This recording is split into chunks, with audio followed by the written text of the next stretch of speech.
Oh, am I on the air and stuff? Sweet. Oh, I realize I'm a little late. I was talking to Diana Davison, Feminism LOL, not about any of the tedious issues of the day, just old friends. I gotta be honest. But I also don't want to be crude, so I'm going to put this in delicate euphemisms. And Diana Davison, she is an attractive lady, and I would not mind sliding my penis in and out of her until such time as it emitted my flagellated gametes into her vaginal canal. If you know what I'm saying, guys.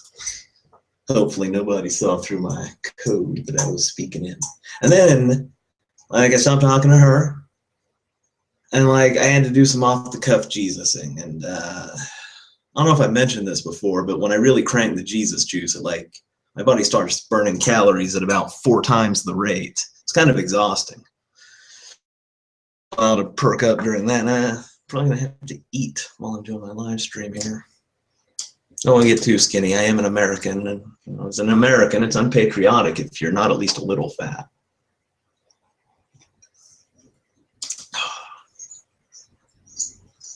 You saw her boobs. Yes, I did, but not this time now.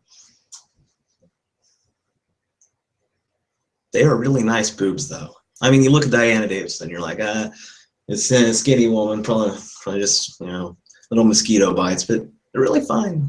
Really fine boobs as boobs go.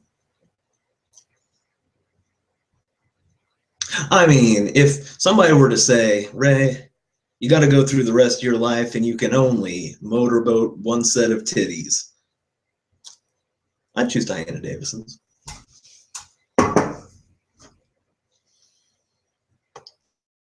I think he passed out. Well, Baghead777, since you're the raging alcoholic and I'm the Lord, maybe you got that backwards. But wait, you're a raging alcoholic. No, I'm not. But you said you were an alcoholic. Yeah, I also said I'm a liar. What now?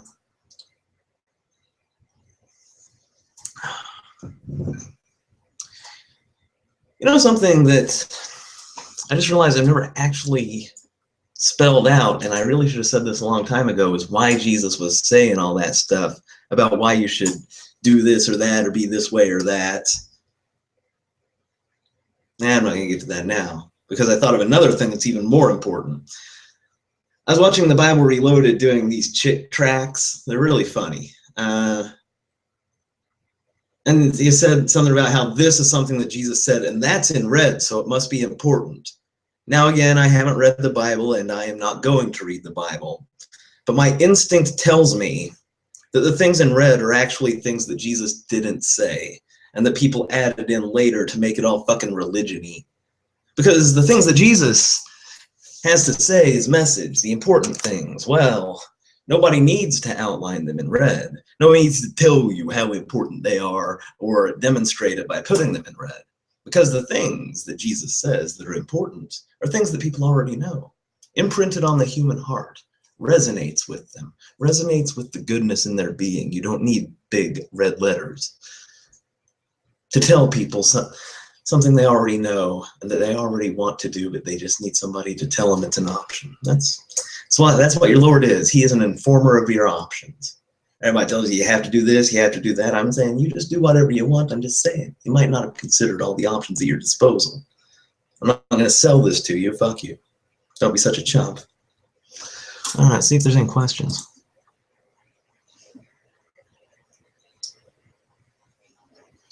Yes, attention seeking. You can always ask a question. And if I look at this and see that you've done so, I might even answer it, but I'm pretty spacey. Like I said, I had some hardcore Jesusing. It really took it out of me. And then I had to shower because I'm filthy from just that little bit of Jesusing I had to do. I'm not going to tell you what the activity was, but, I was like, damn it, Jim, I'm the Lord, not an autobiographer.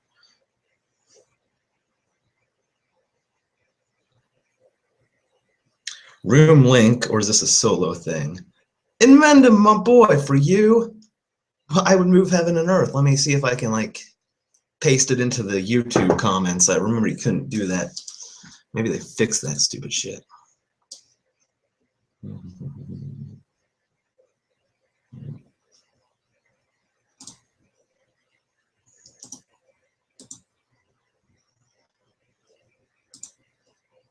All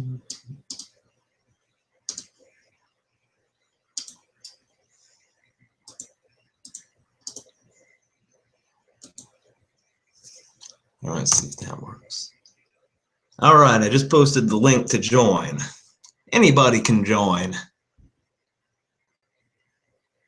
Unless you have a receding hairline, only people with good hair can join. So in Mendham, come on in. Now go look in the mirror, and if your hairline doesn't come to at least here, I'm sorry. I know it's bigoted, but you can't join.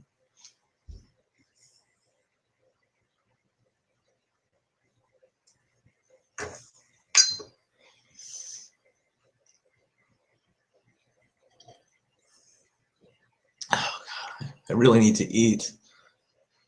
I'll wait, and while we're waiting for Mendham to join, I'm going to see if I have anything that has calories here. I wasn't really expecting a set of Jesus in the episode.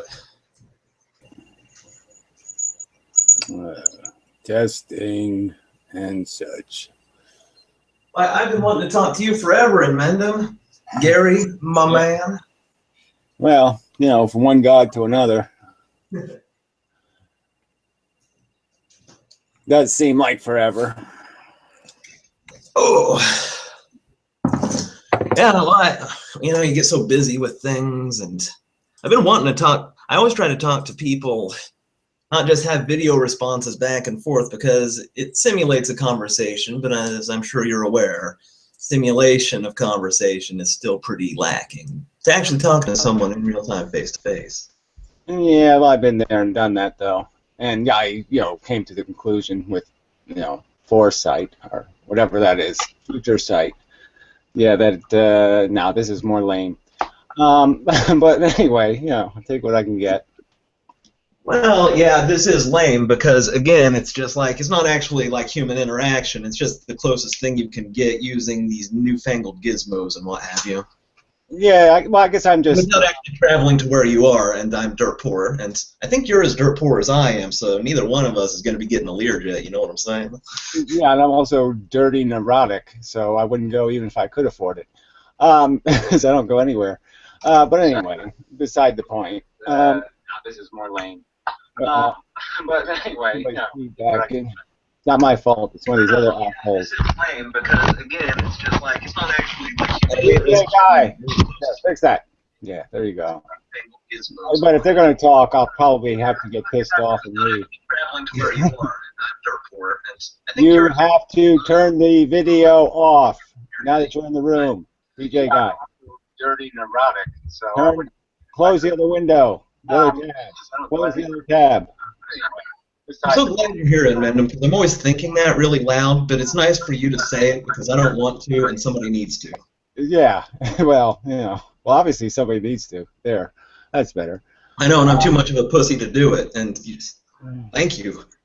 Yeah, so I just wanted to say that I do like video responses better, but it's just nobody does them well, so you can't really do them because nobody does them well. You know what I mean? Everybody does them in, well, even the way you do them, right? I mean, you sort of quote mine the person and just rag on them. You don't really have a conversation in video. Yeah, and there's an inherent problem with it because, like, if you don't do it the way I do it and the way you do it, like, you might get more into it, but nobody's going to watch a video that long. So really, there's no possible way of getting the desired effect in a way that people will absorb, you know? Yeah. Efficiency is all ways of doing it. It just seems logical to me that, you know, you would have in video responses, I'm just saying you have the video there, you can replay it, you know, it's just that you could really get to somebody else's point, you know, pretty directly, you know, so I like that idea of, yeah, I have time to think about my response, I can make a response, that kind of thing. Where when you do it on the fly thing, the subjects get changed and, you know, it doesn't have the same kind of structure. It sucks when somebody like responds to a video and they're just like, go watch this 30-minute video so you know what I'm responding to. And I've done that because I'm lazy, but really, who the fuck is going to go watch a 30-minute video just so they know what the hell you're talking about? They're not going to do that. They might listen to you and assume that your characterization of the video is correct, which, of course, even if you're dealing in good faith, it probably isn't. Yeah, well, if people made better videos, I guess it wouldn't be a problem, right? If the right person was making a 30-minute video, it might be tolerable. But yeah, too many people talk too slowly and too roundabout. But anyway, so the other thing I wanted to comment, well, I don't really like the whole Lord and Savior thing, but you know, whatever No, works for you. You know, but I like this whole idea of improving the Snakepliskinist. So yeah, I find that appealing. New and improved. I like that. But the Neil deGrasse Tyson thing, I just don't get, because he's just he's vacuous. I mean, he just doesn't say anything important in science at all, right? I mean, it's like he's like science for kindergartners, isn't he? But that's the great thing. See, I don't have a use for him personally because he never says anything I don't already know. Of course, of course. But let's face it, most people have a kindergarten understanding of science, and for them, he is the Lord. He is the one who guides them through the valley and darkness, because they're clueless, and I don't have the patience. So, like, he's more of the Lord than the Lord is, if you really think about it. I know, but isn't Jesus like a silly version of a God? Like, oh yes, you'll go to heaven. Well, without your wife or family or anybody you know, and you'll just sit around and feel all cool because you won't have any connection to your real life. I mean, isn't that kind of a lame God? I mean, God is selling, like, heaven is being sold like it's a good place, and it's like a place essentially where you don't have a penis. So why the fuck would I go there?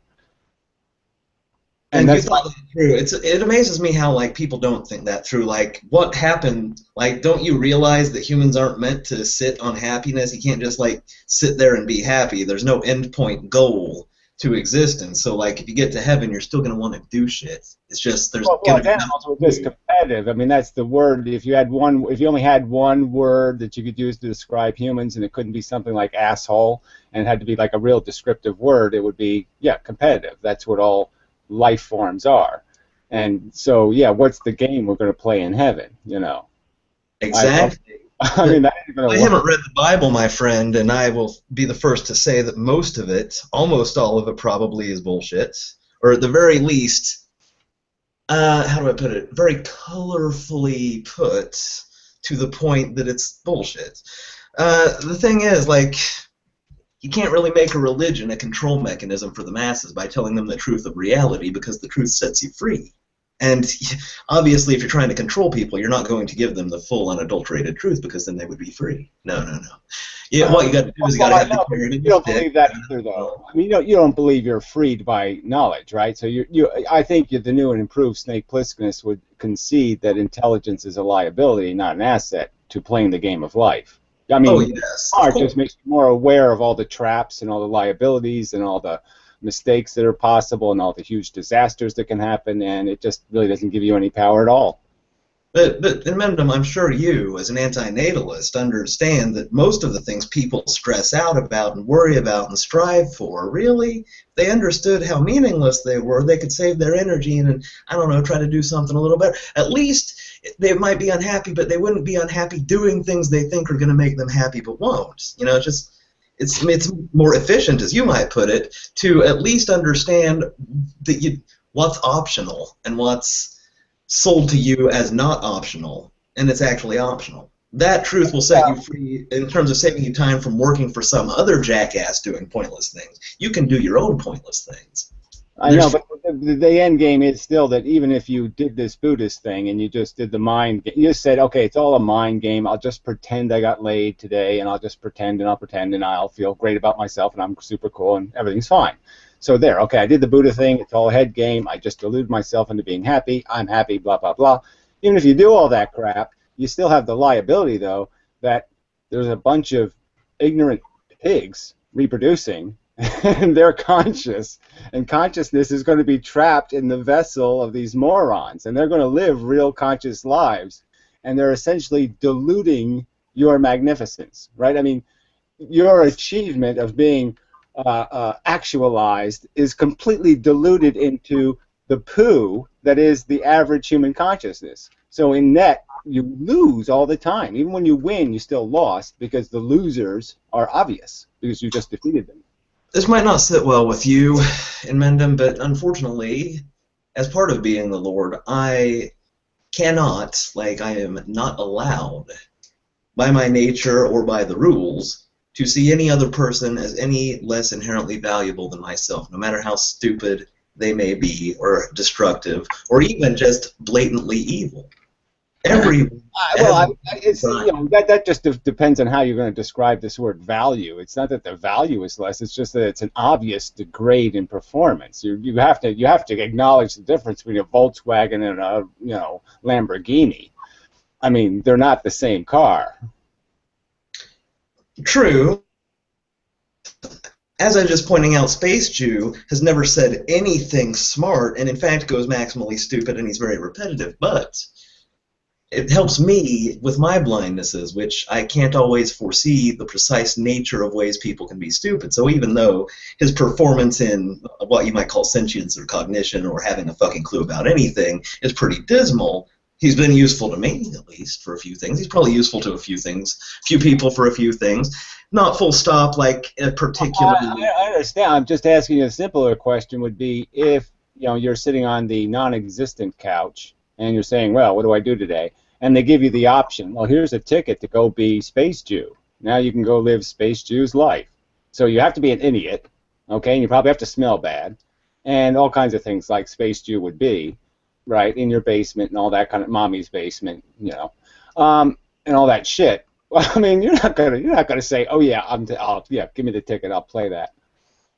Well, as the Lord, and as I must now stop putting on a show of how wonderful everything might be for me, realistically, I don't think his life is any worse than mine. It's just not what I'm accustomed to. I mean, if I did have his existence, then I would also be as stupid as him, and I would therefore have his worldview. Right? I understand, but that still, diarrhea is diarrhea, and you wouldn't want to have it every day. I'm just saying, whether you're an idiot or not, I mean, whether you don't know that it sucks to have diarrhea every day isn't going to change the fact that you're still going to have it. Yeah. But but that's everyone else's problem because they're the ones that are aware of it. I guess what I'm trying to get to is that everyone else is your problem. It's all the same problem. It's consciousness trapped in little flesh boxes. And my argument would be, not just an antinatalist argument, but of course a whole living thing argument, that if you look at the state of the living form as it is existing, that, yeah, the bad apples way outnumber the good apples, and this pie absolutely sucks. I can't disagree with you. Well, yeah. So I'm just saying that's the bummer part. That even if you win, pisses me off because I can no longer lie. I would love to disagree with you and own you, like intellectually, but I can't. I can no longer do that. Did I ever tell you that that's an annoying thing about being the Lord? I can't lie, even when I'd really like to. I can't dissemble in bullshit, at least unless it is very truthful and well-intentioned. I just got to bitch to somebody, and since you seem to understand how much life sucks, I want to tell you, just, not only life, but even being the Lord, I mean, it's not really that great. I get a nice fancy title, but it's mostly a headache. I mean, there's fulfillment in it, don't get me wrong, but I mean, oh my God, like, it's not like I have magic powers, and everybody expects the Lord to have magic powers, so don't even get me started on how that fucking sucks. I'm sorry. Everybody bitches, even the Lord. Every life has problems, and like at least. But that's a cliche, right? So I mean, that's just every life has problems. Well, yeah, but so what? I mean, some of their problems are significantly. It's important to what you were just asking me. I have problems, but I would love Space Jew's life because at least they would be novel problems. I mean, I'm very familiar with my current problems. I mean, I'd still have problems, but at least they'd be fun and new, right? I mean, and new is always good. Lisa's here. Okay, well, it sounds like a lordly rationalization, but that's fine. Whatever. I would not. That exists as rationalization in Mendham, even the things that you think are justified thought, because that justification from anybody else's perspective looks like rationalization, and vice versa. My man, it is all rationalization. There's nothing that is not rationalization. Well, that's what I'm arguing, that there are things that aren't rationalizations. If I say a Volkswagen isn't a Lamborghini, it's sort of a fact. And if I say the worst human, stupid, fucking moron asshole is not living a wonderful life, it's actually a pretty shitty, awful life, and I wouldn't, even as a retard, I really wouldn't want to do that. Because it is a rationalization, though, isn't it? It's a rationalization based on how you see yourself and how you like to see yourself. And even if you don't like yourself, you do see yourself a certain way. And so saying that it's bad to be that way is based on. Well, I know, but you wouldn't concede. Okay, Jeffrey Dahmer. Let's just say you wouldn't concede that you would not want to be Jeffrey Dahmer, right? A guy who's basically tormented through his whole life. He needs to kill people, but he hates killing people. You know, completely conflicted. You know, he has only very small moments of peace of mind, you know, where he's eating somebody's liver and he's saying, ah, I win. And otherwise, his life is horrible, and he's living with cans full of rotting flesh. I mean, I'm just saying that even if you said, I'm being the Jeffrey Dahmer, and I'm an idiot, and I'm, you know, caught up in this fun game I'm playing of, you know, kill people and eat them, you've got to know that that's no place to be. You're surprisingly good at making points in real time. I'm pleasantly surprised because you got me there too. Yeah, got me there too, but I wouldn't want to be Jeffrey Dahmer. However, keep this in mind, what the fuck do I know? I'm a fucking hillbilly. Doesn't matter what I want. What I want is based on my perspective, which as a dumbass inbred hillbilly is limited by, you know, being inbred. And yeah, I know, but we know that that's just another one of these lines you use like a politician, you know. Oh, I'll just pretend to be a regular human, like I go to the grocery store and I'm just like, what are you guys? And yeah, well, I mean, for my gifts of perspicacity, I still do have very gigantic flaws, which are part of being human. It'd be silly of me to think I have more of a handle on it even than a stupid person, because those stupid people think they have a handle on things. It would be delusional of me to think that they think they got it squared away, but they're wrong. I think I got it squared away, but I'm right. Well, I guess that's where you made a mistake, and one of the mistakes in your self-improvement thing. Yeah, I mean, getting off the booze is a good idea, but you're losing your perspective in the sense of now thinking that you're a regular human, where before you didn't. Now that you're Lord and Savior, ironically, now you're saying, I'm just a regular hillbilly. No, I'm just being honest. Before I wasn't being honest. So you're saying before, when you thought you were smarter than everybody else, you really didn't think you were smarter than everybody else? Yeah, of course. It's all a big show. It's all a big. You can't just go on. You know how YouTube is, man. I don't believe you. Well, I'm sorry. I think you're lying. I think you're lying, Lord. I think you're lying. Lord, you're lying. I caught you. You're lying. You really do think you're better than 99.483% of the rest of the humans on Earth. Sometimes I do feel like that, but I do my best to fight that feeling because I know it's a wrong way to look at the world. And it doesn't mean that I'm immune to looking at it that way. Yeah, sometimes I do think I am better, but that's wrong to think, and I try not to. But it's as wrong as saying as wrong as Neil deGrasse Tyson saying he's an atheist. Come on, I mean, get real. It's by definition. You can't. The evidence doesn't point into anything else. You can't make the evidence go anywhere else, right? I mean, is there any excuse not to be an anti-fabulist? I mean, you know, is there any reason to say let's give fables the benefit of the doubt? There might be a Goldilocks. There might be a Goldilocks. It's possible. How do you know that Neil deGrasse Tyson is an atheist? You talk about the evidence, but you don't have the evidence of what's in his skull. I mean, you're trying to, like, he's telling you he's not an atheist, and you're saying, well, the evidence says otherwise, but he's telling you he's not, bitch, so shut up. It's okay for him to say. It's okay for me. I'm okay with him saying it. It would be okay for him to say if it was true. Scientist. What I'm saying is there's no logic to what he's saying. I'm saying there is logic to what he's saying if he's not an atheist. There's all the logic in the world. There's no logic to that. There's no logic. Religion is just as bad as any other fairy tale. Well, yeah, of course. I'm not big about religion. Well, I'm just saying, if I called myself an A fairy taleist, right? Would he not call himself an A fairy taleist? I don't think he would. So he'd be afraid of that too? I mean, an A cartoonist? I mean, I don't believe cartoon characters are real three-dimensional objects in the world. There, that's the definition of A cartoonist. Would he be one of those? So are you saying that Neil deGrasse Tyson should say he's an atheist? Well, I'm saying if he had any integrity as like if he was really a scientist. See, the problem is he's not really a scientist. He's just like playing a scientist on TV. You know, I mean, if it wasn't for Carl Sagan, he'd be a garbage man. I mean, he wouldn't have a job. He's a shitty scientist. He hasn't done anything. But, well, yeah, he's not a scientist. It's not like he goes to the lab and really crunches the numbers and does the really hard work, but What he does is he's a likable, I would say even lovable guy. Right. And He he's says about the science same and thing. he's passionate about it. He may not be a scientist, but he loves science. And that passion comes Oh, through when is he that the same thing? Is loving science and being a scientist, I think, are two different things. of course they're two different things, but there's also two different functions. Being a rock star and being a groupie, I mean, they're not quite the same thing. But each has their place in the overall picture. I mean, what would a rock star be without their groupies? Their place. Oh, yeah, they need groupies. Yeah, sure they do.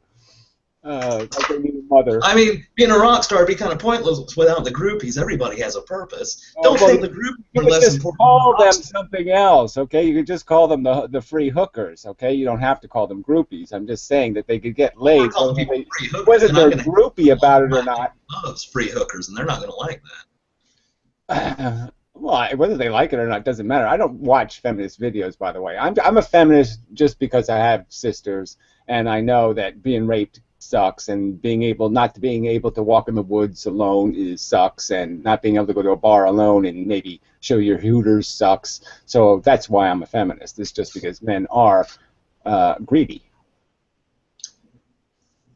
Can't deny that any of that's true. I can't deny that it's tough to be a woman, because just being a man, even if you're not a big man, you're not afraid of stuff like that. You know, I mean, worst thing somebody can do is kill me. I know, but if there really were like 6'6", 300-pound monster men in the woods who were going to rape you, it probably would be a deterrent. I mean, it probably would. Oh yeah, well, I'm going to take my girlfriend with me, because that guy's going to rape me. So I don't deny that that's terrible. And when I talk to individual women about things, of course I'm sensitive about it. But really, there's nothing I can do.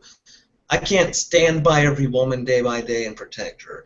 And I can't just that's not really what they're asking for. That's not really what they're asking for. They're not asking to protect them. They're asking you to respect them. I mean, that's a different thing. Respect and protect. They're different words. And they're just asking you to respect the fact that women have all these liabilities, vulnerabilities. They don't even have, they don't have a penis, they have a period, and they get pregnant. I mean, men should be sitting on their happy chair saying, yeah, give women whatever they want because, fuck, I got the penis. I mean, I won this game, and it's just, I don't get that part. I don't get why men aren't happy enough just saying, I have a penis, and they win. Why do they need to go I'm not that happy about it, but you made a point about the period. Not bleeding every month, that is worth gold right there.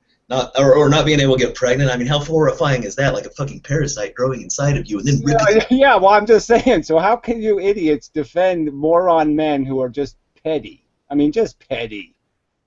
Let the women have whatever they want, okay? Let them blacktop driveways. Let them. I don't even care if they have a unisex bathroom. I don't care. I'm just saying, let them win every argument they're having. How's it affect me in any way? They're not gonna cut my penis off. So who cares? Well, I'll tell you one thing. Like, yes, all women hashtag. A lot of the men who frequent that are what you would call rapists. Wait, shh. Let me explain. I know that sounds really out there, but let me explain.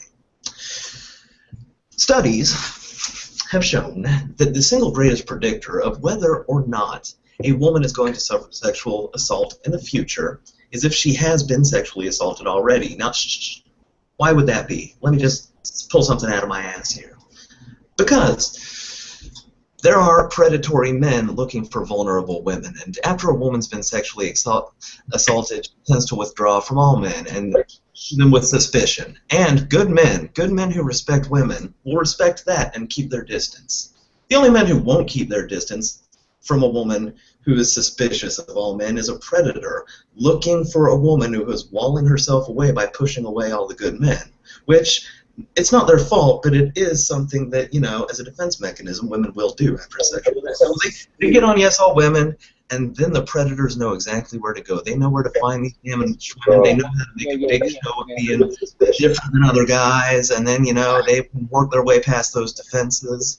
I don't like think no good person would do. No good man is going to work his way through those defenses because he's going to respect those boundaries and keep his distance. I know. This good man thing is the one I just find that a little obnoxious. Like most men are good or something. No, see, that's the whole problem with this whole misogynist culture. Is that I think it's creating men who aren't very good men.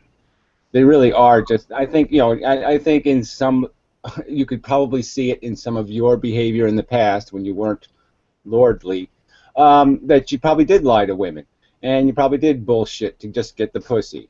And this. I don't know if you call these good men, because there's an awful lot of especially like I said, the women I've known, the bad stories always start with a man who's just lying.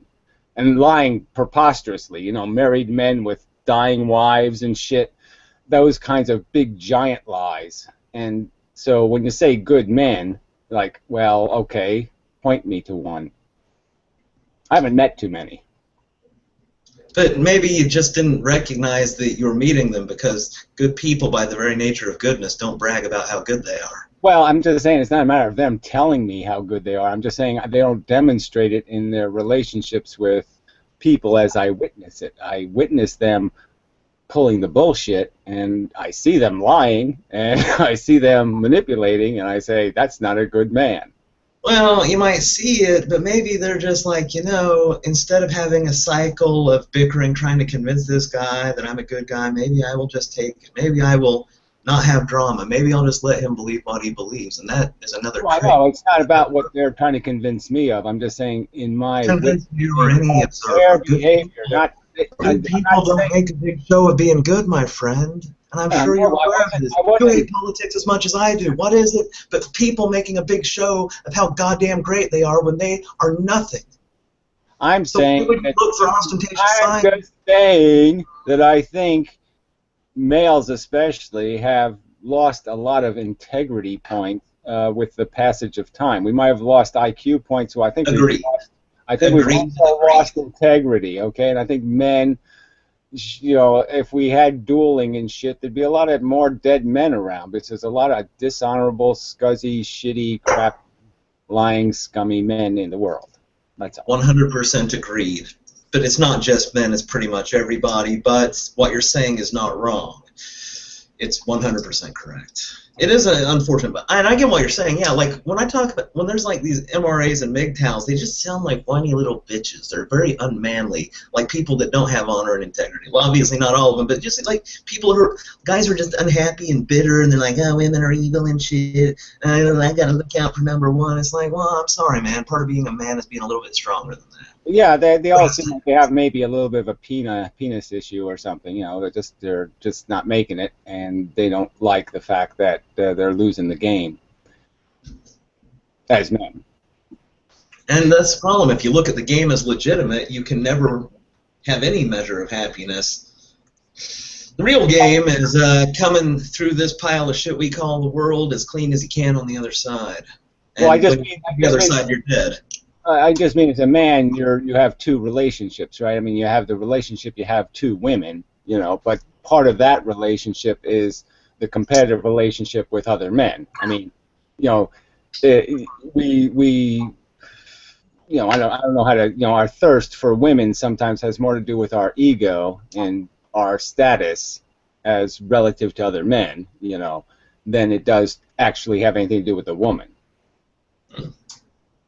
True. Very true. Like, oh man, I banged Beyonce. That means that I'm winning the status game. Yeah, well, you feel like I only bang Beyonce. Right, because you're sitting on somebody else's food, and so it makes you feel kind of good, Let me get a little more coffee, okay? Could you and this guy next to you? He's a total psychopath. I noticed that everybody in your room is usually a psychopath, but they're usually everybody in my rooms are usually psychopaths also.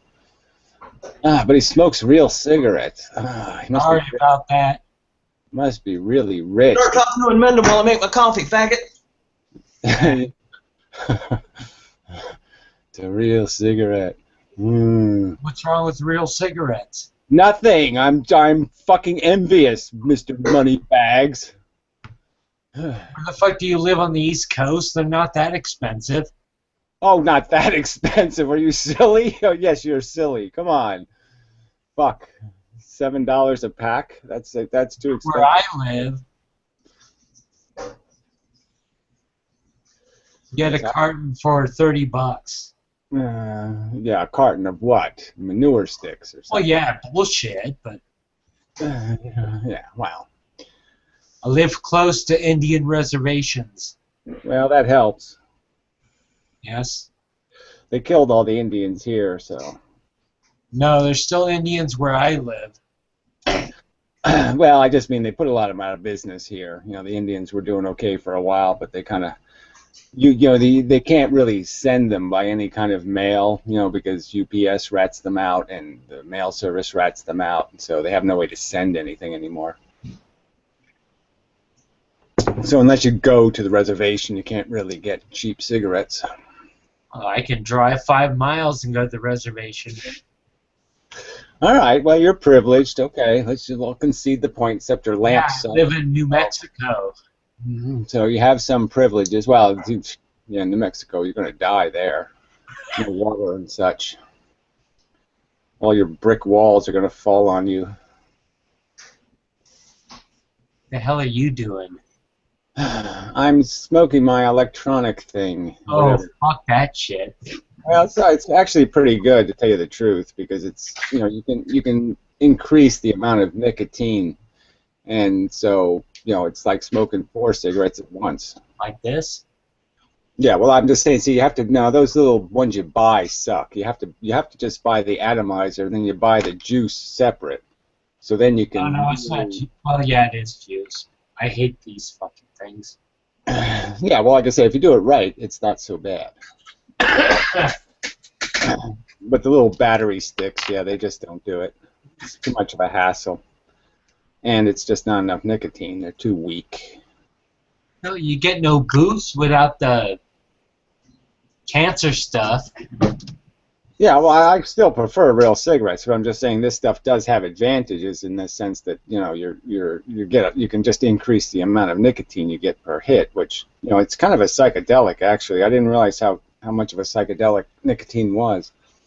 I was just noticing that too, because there's a limit to how much you can smoke with regular tobacco and whatnot, because there's a tar coating that comes with each hit. Or with the nicotine vapor, you can just get enough for nicotine to fucking kill yourself, which, if you look at my last video, my eyes are all like super wide because I'm not used to that much nicotine in my system. Yeah, I kind of like it, but sometimes I'll be just, you can just totally zone out. You'll be watching something on the computer and you're just like, hey, I'm quite stoned on nicotine, it's just funny. Oh man, I forgot. I'm supposed to eat meat in front of you to taunt you. Shit. Yeah, well, it's okay, but that's almost as dangerous eating raw broccoli, because who knows? Oh, worms and shit? Who knows what kind of pig shat on that? Why you do frozen vegetables? You heat them up. Yeah, well, you have to cook food. Well, I can smell the pig shit, but I can't tell you the kind of pig. My nose isn't that good. Yeah, well, I think it's a medium-sized pig, mostly corn-fed. Yeah, I'll eat fruit raw, but I ain't gonna eat anything else, man. You gotta cook it. People are slobs. Yeah, but not like the effort and shit. I mean, really? I understand, but I'm just saying, me personally, I just don't. Food poisoning is kind of irritating and annoying, so I avoid it. Yeah, you do have to worry about worms, though, with stuff like this, Yeah, round worms getting in your intestines. Anyone who wasn't the Lord, I would not recommend this. Yeah, you're just lazy, so you have to do what you have to do. Well, you're busy. Let's just say you're busy. Lord, don't get no damn worms, motherfucker. Yeah. Yet.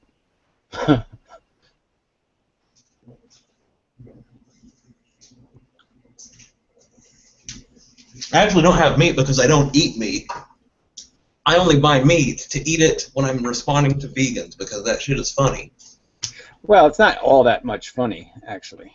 I mean, it's only funny to you and to morons. It's funny because I'm a vegan and I eat meat just to piss off. Well, I understand, but that's not even funny, though. That's it's stupid. only funny to me. Yeah, I got you. Yeah, well, I'm just saying, Really stupid is funny. I mean, come on, let's admit stupid is funny. So yes, we all watch people do stupid things because it is funny. So you got me there. So 1 point for you. Well, it's like I like it like when I get a response video from you or the vegan atheist, and like looking down on me when really I only eat meat because of you guys, and only when I'm talking to you guys. I know, but this is just like kind of like watching somebody, you know, like a little kid in nursery school, you know, still man, what can I say? Still playing with his poo, and you say, well, yeah, he's having a good time now, but he'll grow out of that, and you'll grow out of your need to mock. People have been saying that for a while, and I've proven them wrong. I will grow out of it. Your need to mock the suffering of the poor little farmed animals.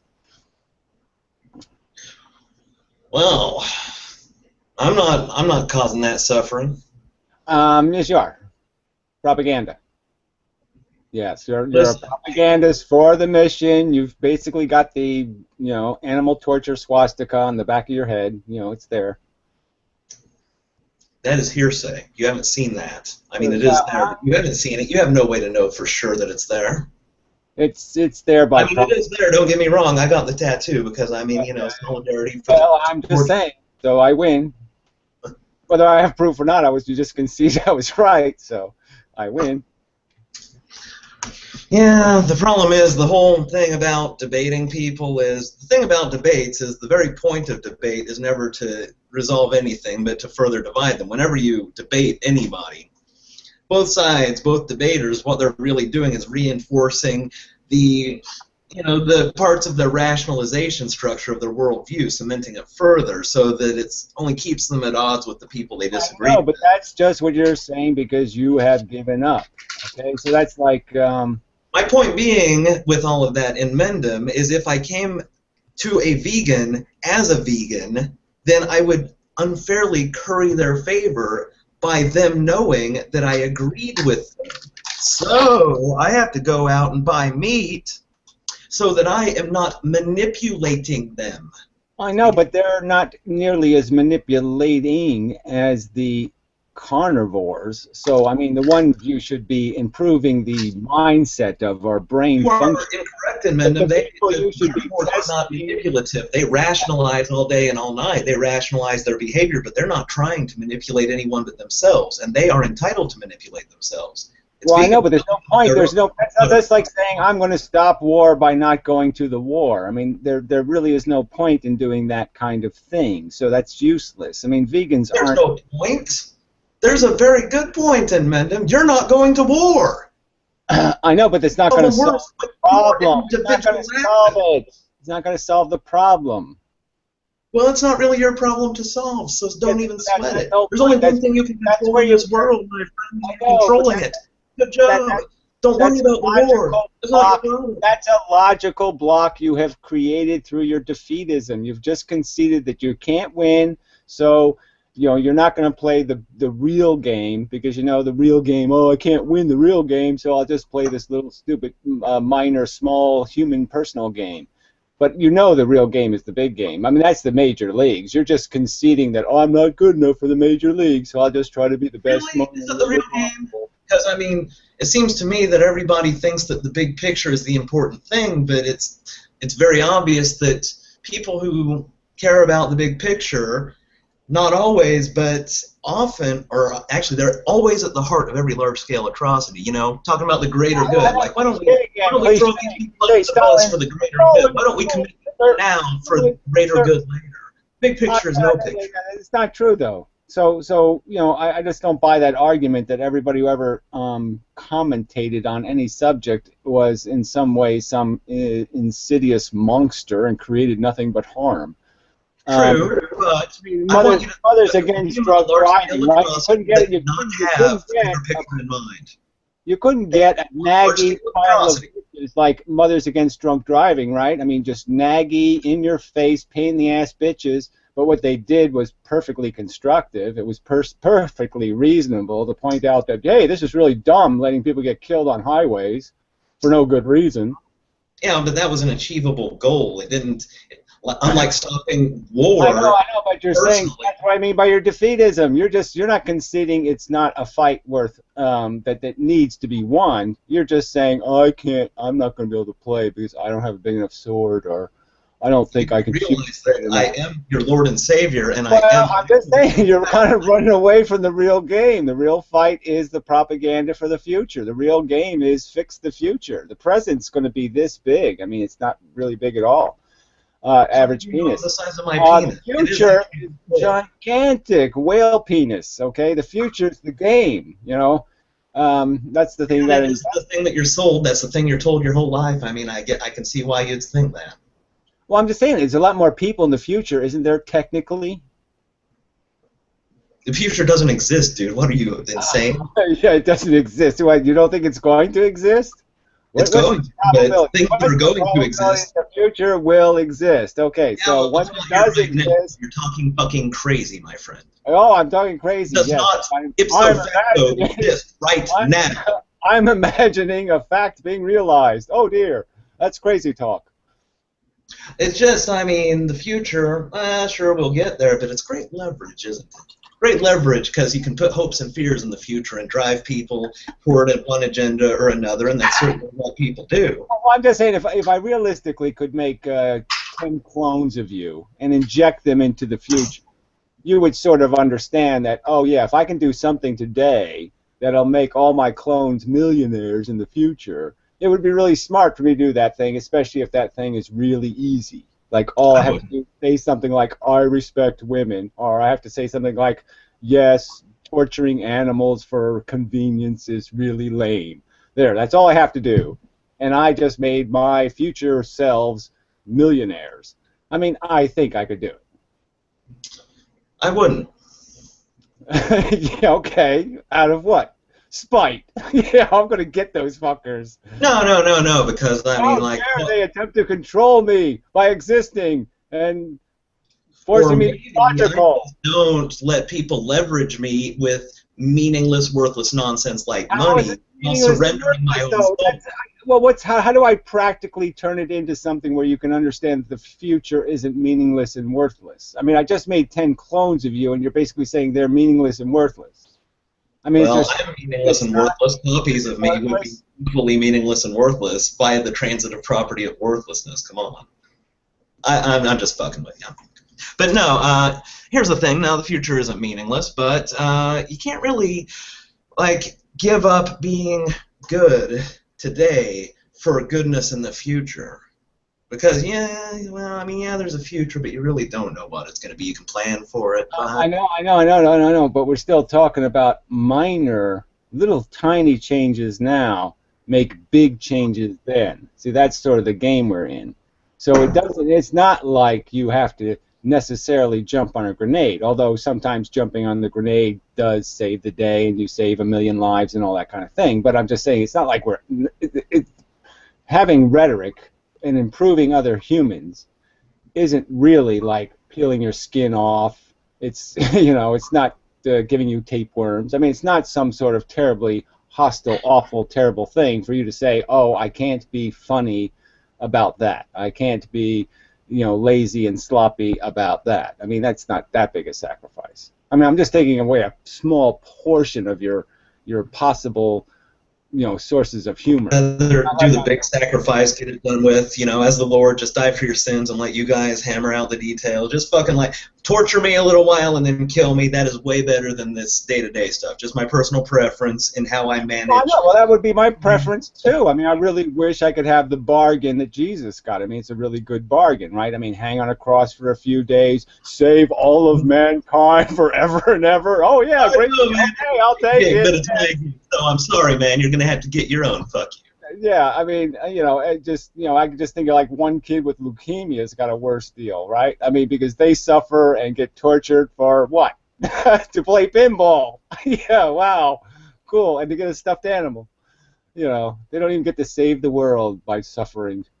Well, let me speak to your heart and mend them. Let me tell you what the real sacrifice of Jesus is. I mean, you're making kind of the same one, and it's this. When you go through the world and you really can see all the suffering and care about it, care about people, the only thing real in this reality, but you don't care about the things they seek to find, like money or power or the accolades or all that silly nonsense. You don't care about that, but you care about the people. You got to go through life. It's kind of empty and sad, you know, kind of pointless. Just kind of got to do the whole human thing without the nonsense that makes it so enjoyable to the humans. You know, keep in mind all of the eating and the pissing and the shitting and the breathing and the sloughing of skin cells and all of the hassle of being a physical goddamn being. That's the sacrifice. The 30 or some years that it takes while you're doing that fucking look at me and my physical existence.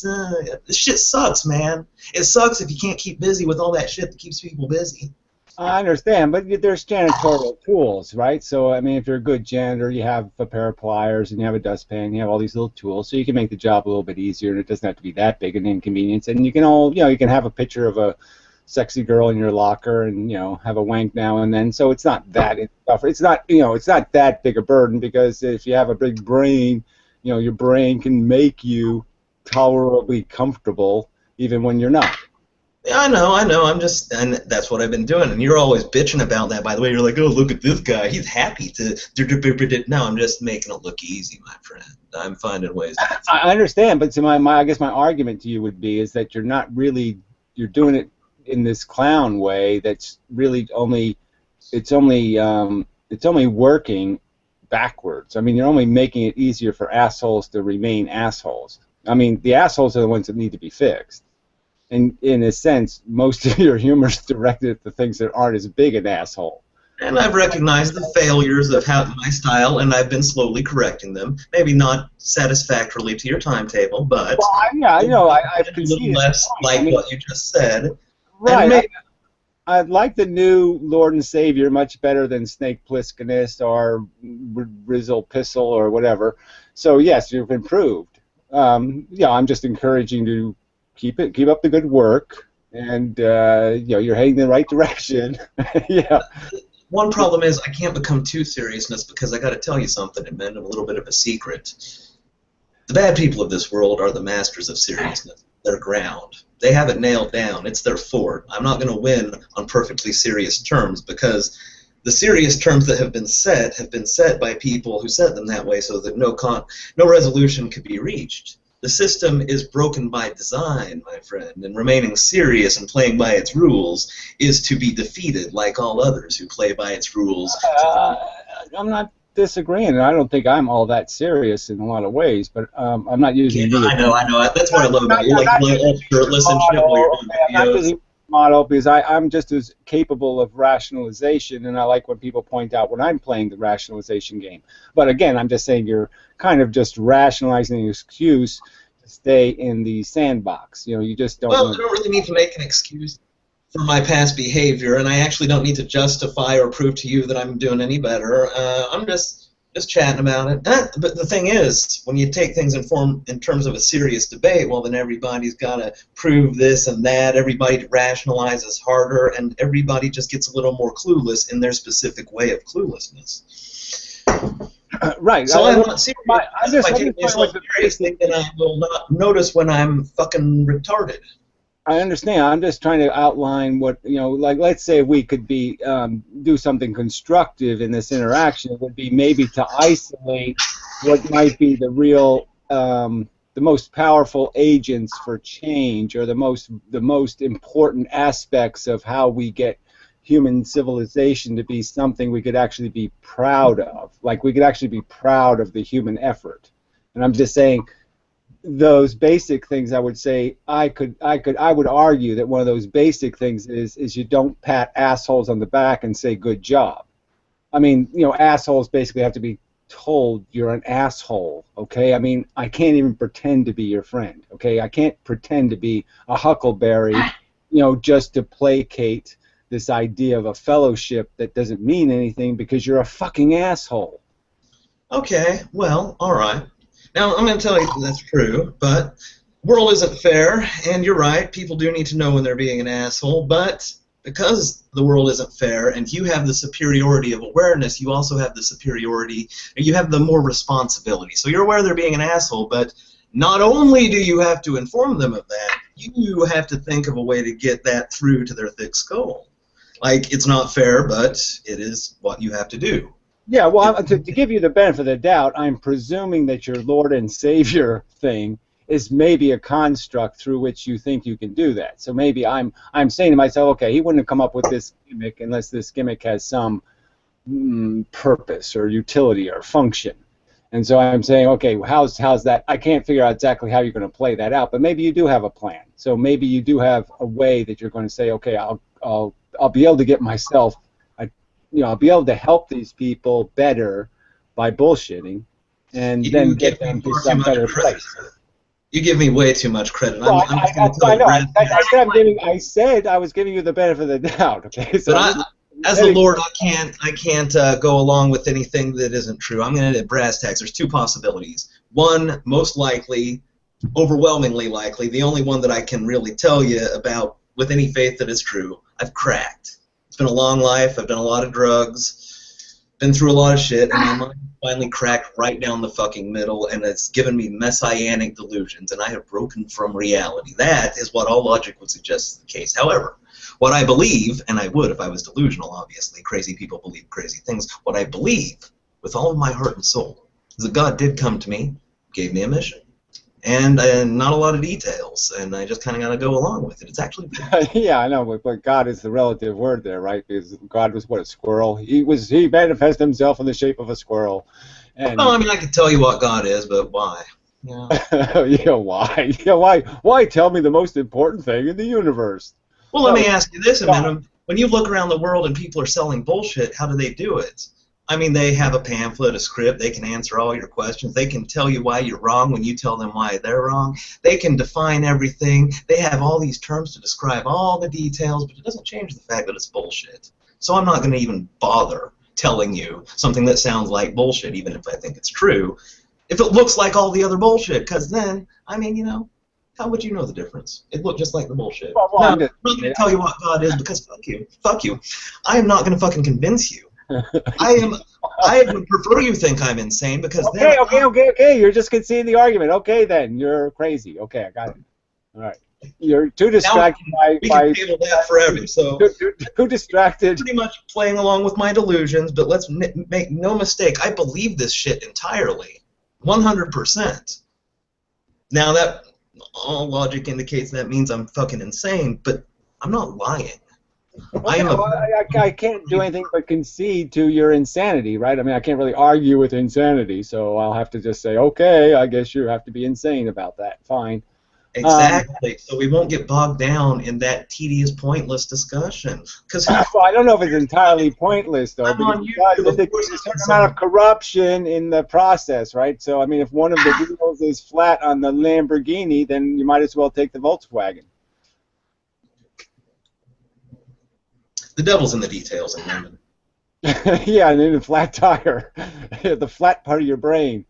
Yeah, that's where the devil is. Well, I mean, you're talking about situations where you might want details, but if you're talking about an entirely abstract thing that really doesn't matter at the end of the day. Well, I mean, but isn't like a little bit pregnant and a little bit crazy almost the same thing? I mean.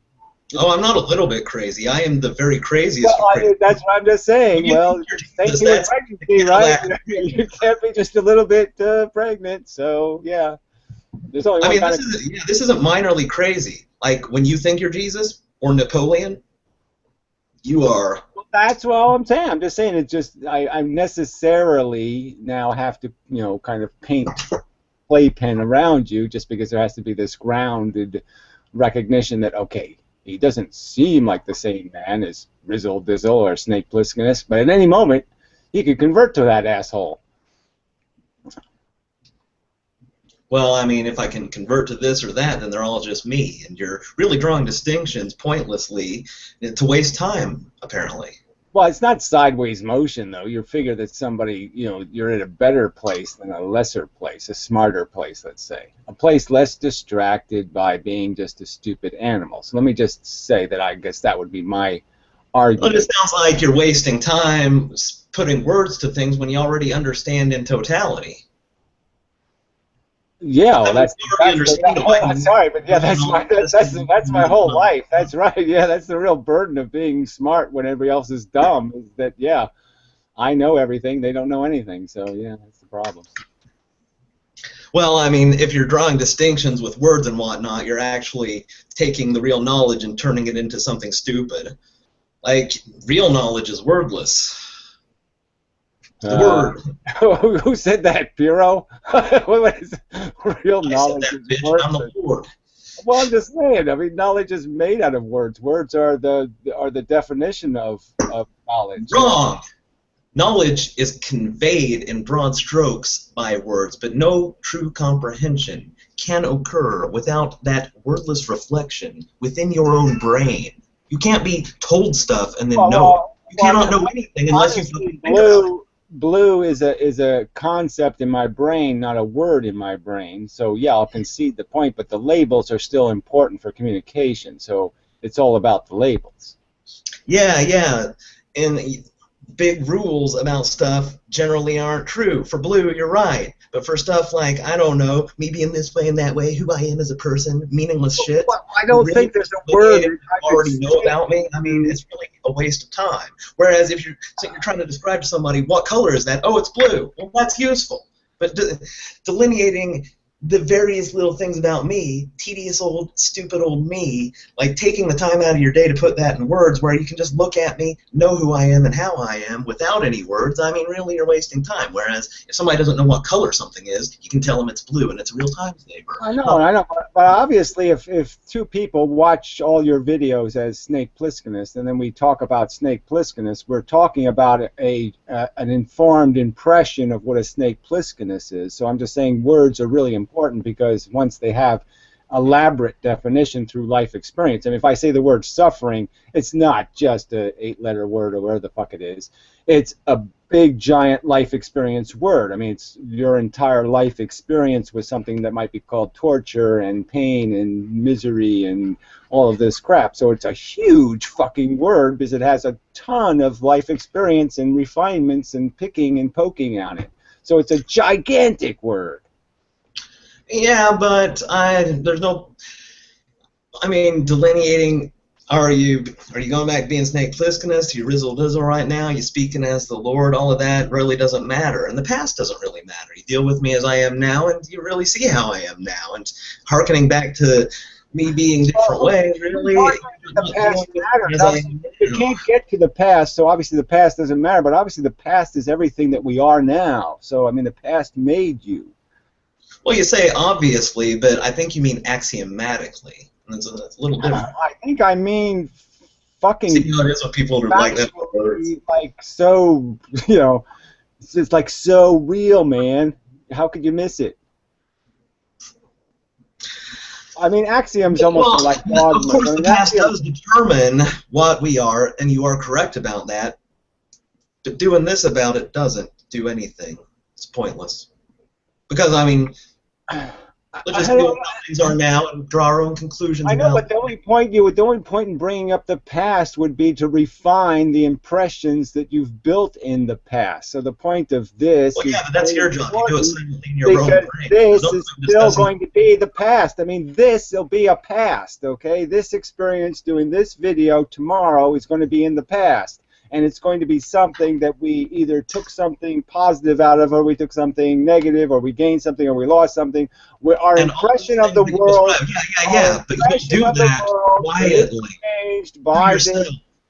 You'll draw those conclusions to yourself, not discuss them with me, the person you're drawing conclusions about. That's silly.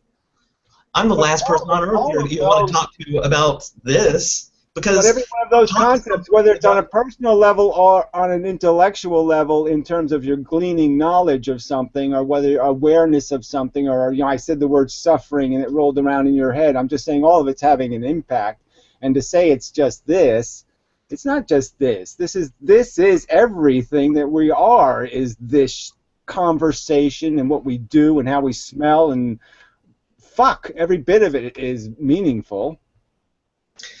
But, well, yeah, but you're talking about this. You're talking about how you're categorizing and defining my personality to me. But I know how I am, and there's no point in doing that. And I realize how. I mean, Well, I'm not concerned about your... Let's drop it. How things been going for you lately? Internal personality, okay? Whatever thing you have, okay, I'm doing this God thing and I'm the Lord and blah, blah, blah. You could sort of keep that a secret. Okay, you don't have to make that part of your personality in terms of how you project in the world, right? I mean, I could be a serial killer, as many people speculate, and that could be a truth, and I could still function as a vegetarian. Oh, hey, don't harm animals and don't do this and don't do that, while I go molest some things and kill them. It doesn't really make a difference. I mean, you know, all that really matters is how I project, what I'm projecting to other people. That's where the impact is. The impact it has on me internally doesn't mean much. The impact I have on the external world is what means something.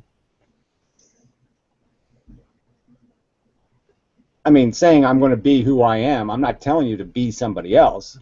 I'm telling you to perform as someone else. That's the thing. I can't. I'm not at liberty to. I mean, I'm glad that you have that available as an option, but I do not. As the Lord, well, I can't. I can't just give impressions. I smell another excuse, but it's okay. You can have those. It's a pretty good excuse, at least. What? I can't? That's a good excuse. I can't? Okay, I'll use that. I'm not allowed. Do you know what the Lord is? You're the Lord. You cannot go around giving people impressions of shit. You can't just say, I'm not the Lord. I mean, you can sort of say it in a joking way. Fortunately, humor is how you get around both being honest and not constantly having to defend yourself. That's what humor is for. That is what God invented humor for. By the way. Yeah, God. Well, but right. No, God, liberty to not say that I'm the Lord. The God who doesn't let you have penises in heaven. Right. That God would tell jokes. Yeah, you're referring to stuff out of the Bible. The Bible I'm just saying. I'm embarrassed that you think it is. I understand, but you're God of the what? The Alpha and the Omega? Yes, the erect nipple. The God of the erect nipple. Yes. Well, I mean, I would love to see you and Mendham fit the full glory of God into 3 pounds of salty meat that we call a human brain without some technical difficulties. I'd love to see you do that. Can you do that in Mendham? Then don't bitch about God and micromanage how he does his business. Don't micromanage the train wreck. Oh, okay. Just let the bodies fly wherever they're going to fly. Who cares? Well, I mean, realistically, in Mendham, micromanaging a train wreck can make it other than a train wreck. Let's not have any airbags or anything like that. Let me do my impression of you and then apply it to you correctly. Thank you. Well, look at this guy. He's just so glib, you know. I mean, glib to making jokes and always. I'm really this guy's joke. This guy. It's okay to make jokes. I'm just saying I wish your joke targets were appropriately aimed. I wish you aimed the gun of joke at the people who deserve to be joked upon. All right, you know what? I got to be humble. Suggestions. Actually, I don't really target people anymore. You might notice I don't really the YouTube thing. But just in who is targets like for mockery? Neil deGrasse Tyson. I'll consider it. I'm not going to argue with you. I'll honestly consider it. Okay? Who should I mock? Well, everyone, but the Amazing Atheist, you could mock him some more. But Neil deGrasse Tyson, your icon, your scientist of acceptable credibility, you could mock him. Why? Because he's kindergarten science. I mean, this is not a good thing. Turning. It's like Ronald Reagan, right? Ronald Reagan drew everything, economics and defense and all systems. He drew everything in crayon. Do you think it did people any good to draw everything in crayon? I mean, he turned complex issues into crayon drawings. We'll just make a little shield and it'll protect us from the nuclear bomb. Well, and Mendham, let me ask you this: do you think that in general people don't really care about science enough?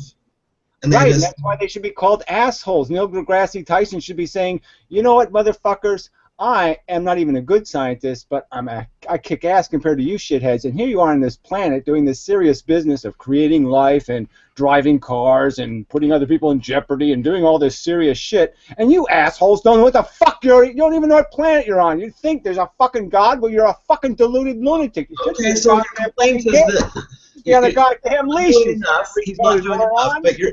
Shh, let me tell you what he is doing that you might agree with, and keep in mind that you can't do everything. You can't accomplish everything. You can. Well, he tries to. About life, you can only work on your own little thing. People do need to care more about science, and Neil deGrasse Tyson is a lovable person. And if he shares something he cares about, he can make other people care about it just because he's such a nice guy. Now, he goes around calling people assholes just because they are. He's not going to be as lovable. Well, I mean, Barney the dinosaur was lovable, but I don't think he did anybody any good. I mean, I just What's this guy doing? Hey, men, you want to table this and pick on the guy in the middle for a little while? Because it'd just be a nice break from the serious chat. I mean, the guy in the middle, he looks kind of like a faggot, don't he?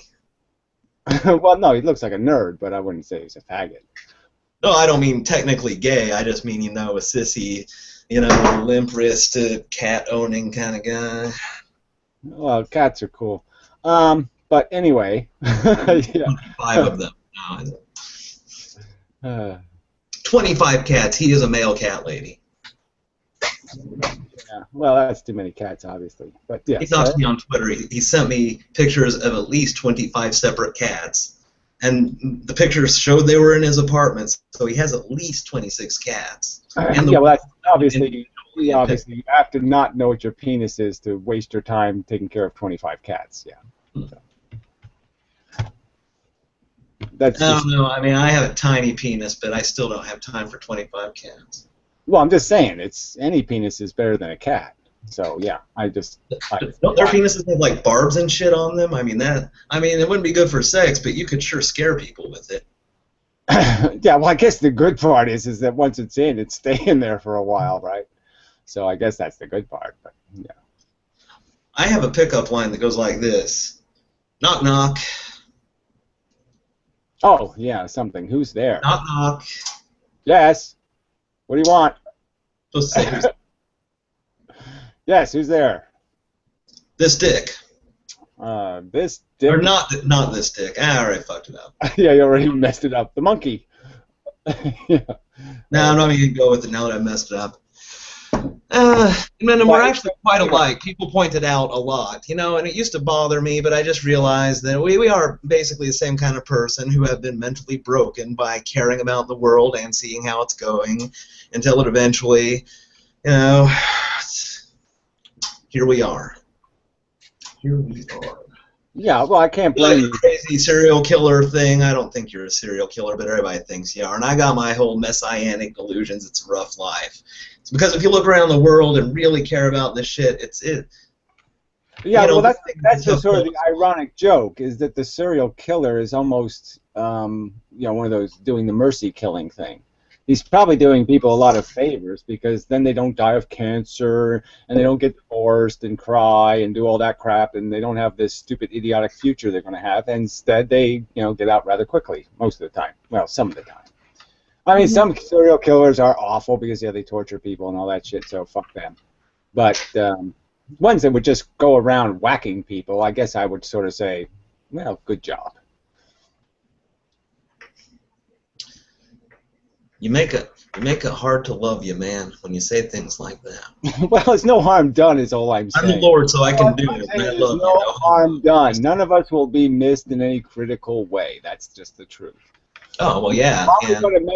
We're probably going to make more messes than we clean up, right? I mean, we'll probably leave more poo behind. There's no problem about it. It's a mathematical fact. I mean, if you really crunch the numbers. Well, that's the sad, tragic fact, right? I mean, somebody else will probably enjoy my money more than I would, so they might as well have it. That's my point of view on the matter.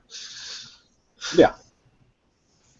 Of course, you know how everybody gets on here, and I'm doing. I don't want you to see what I'm doing here. I won't lie to you, but I ain't gonna tell you what I'm doing either. Everybody. Anal warts are rough, huh? Sure, yeah, they are. I'm sanding them off, you know. I mean, nobody really wants to see me filing my butthole. Yeah, I figured. Yeah. Great. Yeah. We'll just pretend. In fairness, they are genital warts. It's just the guy put them in my butthole. Yeah. You know, no homo. It was heterosexual. Well, sometimes it all feels like homo. And there's nothing wrong with that, my friend. You're a little old for me, though. Yeah, well, it doesn't, I can just do it in my head, so it's a head game for me anyway. Yeah. I've kind of lost interest in sex as I've gotten older. I mean, it's rather repetitive, you know, insert penis, pump, pump, pump, dump, yada, yada, repeat. It's just as boring as every other thing in life, like the breathing and the pissing and the shitting and the sloughing cells and all that nonsense you have to put up with. Yeah, well, I wouldn't go that far. So, yeah, I still... Don't get me wrong, it takes a long time to get old, but it does eventually get just as old as everything else. Well, I just... No, it's not really as old as everything else. Well, I've become more of an emotional little girl as I get older, so now I'm more looking for love than sex, because I've had enough sex without love. I just like a little bit of love, real companionship. Probably not going to get any of that. No, but that's no good either, because then, see, if you actually care, then you start worrying about them when they go out and, go into the store or something. You're saying, oh, no, they're going to get killed driving home, and then you start worrying about cancer or something or some other thing, and, oh, that's no good either. Yeah, well, I mean, that's why I would never have children, because I would be obligated to care about them, where any person that I have a relationship with, it's kind of an at-will contract. I know, but if you love them, then it's going to be a problem. I'm just giving you a fair warning that once you love them, then it becomes the same thing as a child, because you're going to be worried about them, and you're going to want to do the right thing by them and all that kind of crap and blah, blah, blah. And you have to worry, you have to listen to them and hear about the problem. Love your offspring. Huh? Well, the problem in Mendham is that as the Lord, I already, that's kind of an obligation that I have to love everybody and care about them and listen to them. Insofar, I know. That's maybe your obligation, but you just basically conceded that most of the time that's not what you're doing. Well, just because you can't meet the standard doesn't mean the standard doesn't exist. Well, I know. I'm just going by your performance issue again, so I'm just... yeah, okay, fair enough. My performance report shows several areas where I still need, like, almost total improvement, okay? Yeah, that's all. I'm just... Mendham, I am not the Lord and Savior that you deserve. I'm the best that this piece of shit universe could throw your way. And you know what? We're all disappointed. None of us is happy about this, but let's try to make it work. You know this universe isn't going to give you the Lord and Savior you deserve. I'm trying to be encouraging, right? I mean, through this whole interaction, I've tried to be nothing but encouraging, I think. We get along pretty well. Fairly well. Any way you could help me with the presidency thing? You know, any kind of crazy shit you got up your sleeve? You know, I just figure I'll make a video like 3 days before the election and just say, everybody vote for me, write in my name. See, that's technically legal. You can actually write a name in, so just write my name in and I'll be president and fix everything. Seems simple enough. Let's I have this idea, actually, as I'll just throw it at you as an idea.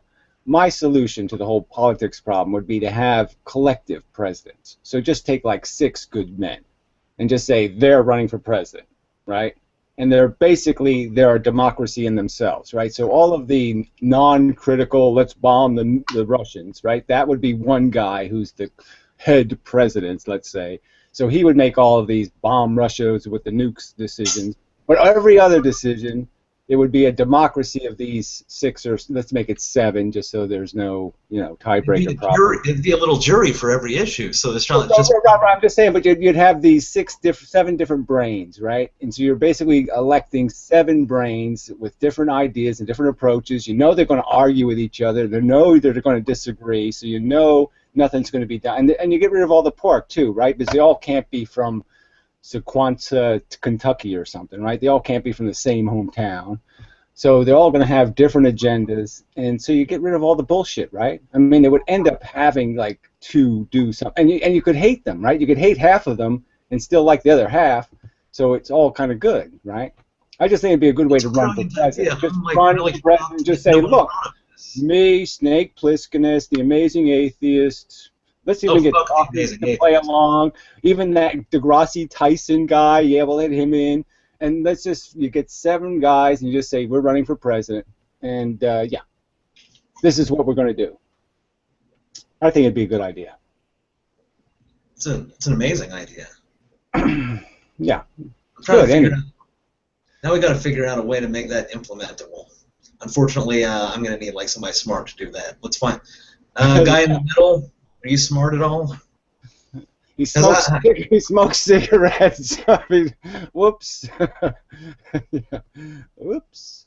What's the question? Yeah, there we go. Oh, God damn it. Never mind. Go back. Just go back to doodling. I'm playing in the chat. I'm playing in the chat. Well, he's got Hooters in the background, so we'll give him some credit, right? Cool. Fucking. Yeah. What is it called? Fucker. And then fucker some more. Softcore porn, cable porn.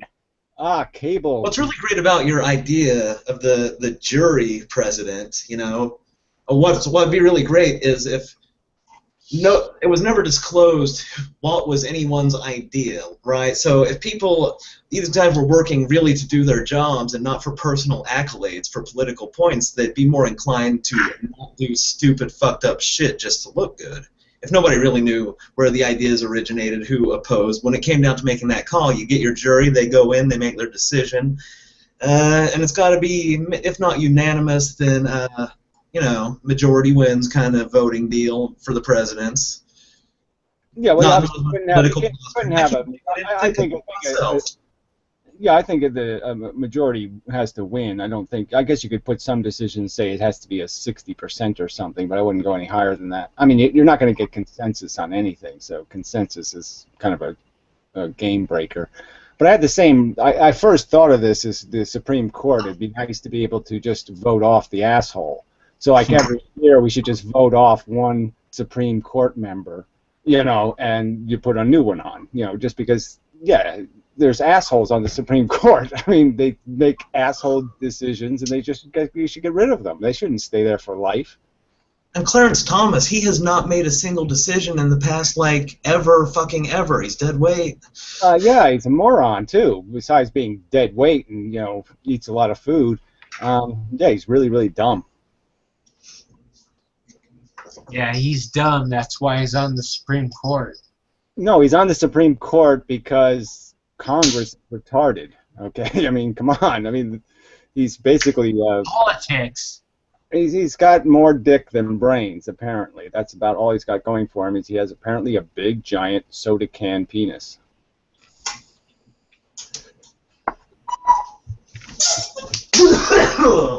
That was like black, so I mean we can assume that. Allergic reaction. Well, that's not racist. I mean, racist. Doesn't have anything to do with race. I mean, come on. The woman accusing him of, you know. Oh my God. He honestly thought there was a pubic hair on that soda, but it was just a nappy black person. Yeah, well, you know, he was railroaded for that shit. Nah, I don't even know. Well, I'm just saying, yeah, it was just kind of when I actually watched the hearings, and when you saw it, I mean, come on, his roommate in college was saying he had posters all over the walls, you know, I mean, he was just, you know, he was out of control. Well, he's a piece of shit, probably. I mean, odds are, just anybody, I mean, just to get up through the political establishment, you got to make compromise after compromise. No remotely decent person. Well, yeah, I know. Well, and he's a liar, right? I mean, he's a liar, right? He's supposed to be some, like, Harvard law guy or whatever the fuck he was, and then he answers a question on abortion and says he's never discussed it with anybody. Politics. I mean, well, no, I'm just saying, though, why would you put somebody on the Supreme Court who says something like that? I never discussed the issue of abortion. Politics. How can you be a lawyer and not discuss abortion? It's only, like, one of the top 10 legal cases ever decided. Politics.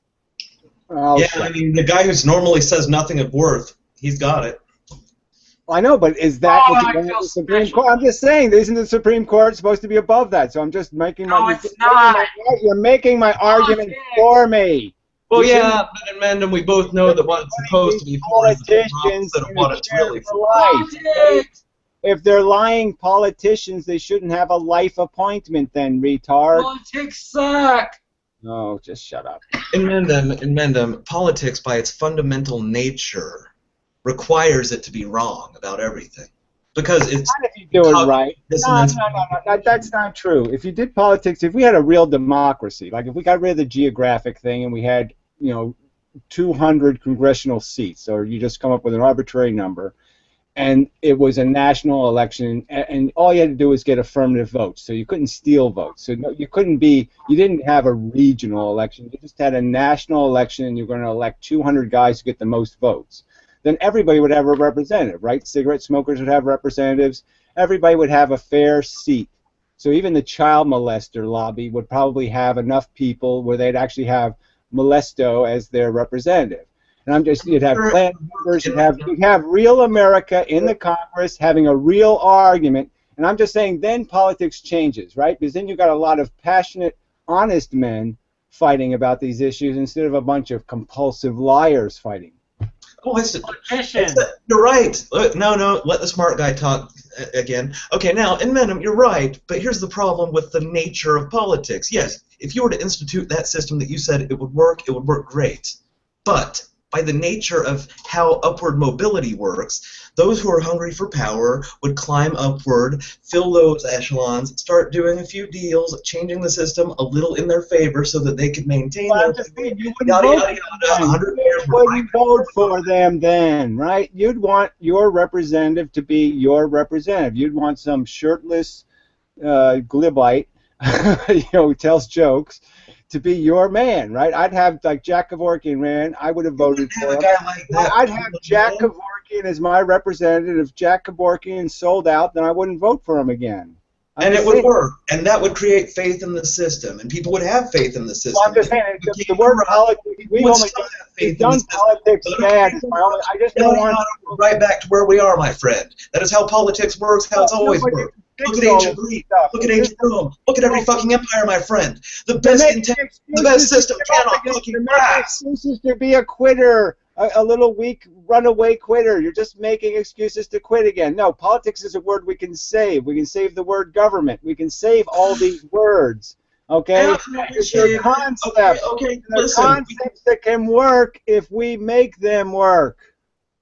Okay, and when that happens, we can talk about politics like it might be right about something, but that's not the current state of affairs. I understand, but don't make excuses. Don't keep making excuses for it being broken. There's no good excuse for it being broken. No, I'm saying if you want to change the system so that it actually works, then you cannot use the terms and ideas that keep it broken. You have to think of it from the outside. You cannot, therefore... What am I supposed to do? Call it government? Oh, yeah, good government. I mean, what, do I just change one letter and it's okay? Let's change politics to smolopix and then it's okay? I can use the word? I'm just saying that the idea... No, it's not a word. It's the idea of representative government is a good idea that is reclamatable. Reclaimable is actually the word, but sure, fine. I'm just saying, yeah, I'm not disagreeing with you on that. It is, but... Like the terms that we currently use to describe things, political terms, they're an aspect of our current political system, which is currently broken. So we have to discuss things not in terms of right and left, feminist, libertarian, whatever other fucking political groups they are, because the current political groups serve the current broken establishment. I understand, but even your argument of pointing out reclaim, we never had it. That's the whole point. We can't reclaim it because we never had it right because we always had to do it wrong. We're stuck in an outhouse, okay? We can have a fully functional bathroom, but we're stuck in an outhouse because people are glued to tradition and they have no capacity to do this progressive vision thing. They can't actually imagine better futures and then see roads to them. And so my point is that it's not about reclaiming something. It's about making something. It's about taking the shit and making it into something that's not shit. And it's doable. We can turn the shit into gasoline. It's doable. If we have good people up in those positions, yeah, it is doable. We're just going to figure out a way to dig out the current people psychopath. Right. Well, I'm just saying they're sitting on that power structure and my maintaining. fundamental argument to you is the first step is not to make rationalizations for failure. That's my only argument to you. All right, Quit making excuses for failure. I just figured out how we can work together to fix this. Okay. Using our relative strengths. Okay. You're going to want to build that political system after I start exposing the corrupt people in there. Like I start throwing the vile and iniquitous from their seats of power. That will allow you to inspire people to move in and change it for the better. Because I'll be taking out the people squatting over it and maintaining it and die while doing that. And then the rest, see, I get the easy part. Then you I kind of want that part. I want the part where I get to cut their dick off, and then you can worry about, reshaping it into a vagina. Listen, as the Lord, I cannot possibly endorse that. I will say that you are joking, and we will move on. It's a metaphor, right? You handle your end however you analogy or a metaphor. Yeah, it was one of those. Listen, I don't want to know your details. I'm not a micromanaging Lord. You can put your system in place after you have to kind of micromanage. I'm just saying to stay. You should know as a past drunk. From your drunk experience, you should sort of know that sometimes you have to micromanage or you don't even stay on the sidewalk.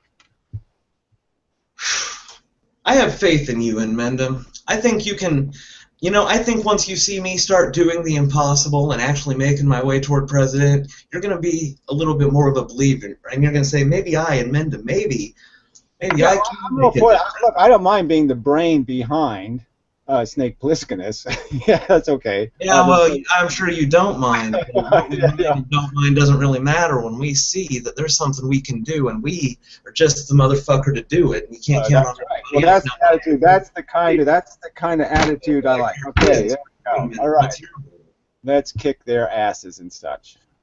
I get to be a martyr, but you get to be a hero, which is actually quite a huge burden now that I think about it. But I'm already going to be a hero. I mean, I did the Einstein thing. I've done this whole quantum mechanics fix thing. I fixed the whole unification thing and everything. I did all that shit. So I'm already going to be a big, huge hero for that. Well, yeah, but God doesn't care about that. In fact, He says, fuck you. What He is saying is, Exactly. So, yeah, I would really like to do this, save all the little sensitive creatures on Earth from horrible torture. Yeah, I'd rather get that trophy.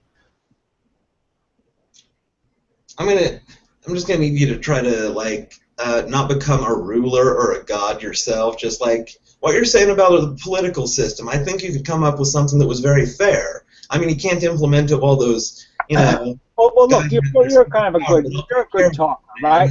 Look, let's just concede you're a good talker, right? See, I'm a good talker, so I'm from the perspective that as long as I have a voice, I can win an argument, right? So I mean, as long as I get to open my mouth, I'm going to win. So from my perspective, democracy is a dictatorship because I'm going to win. I'm going to win the argument. I'll make the other asshole look like an asshole, and I'll win. So I win in democracy. Democracy is a Mendham dictatorship. You're absolutely right. You are right.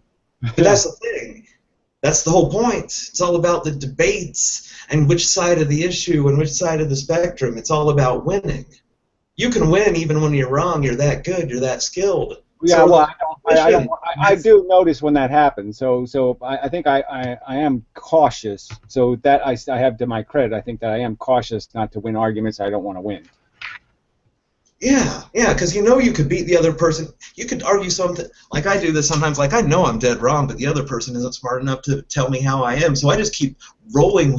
I do it for a joke, and I admit it, but it's very easy to do if you got a little je ne sais quoi, joie de vivre, have some bon mots. Well, that's why I outed you kind of on that, because that's exactly what I'm finding critical of. The Lord and Savior shouldn't be playing those kind of games, actually. He should be a little bit above. Well, I don't play that under my official title, the Lord and Savior. Yeah, okay.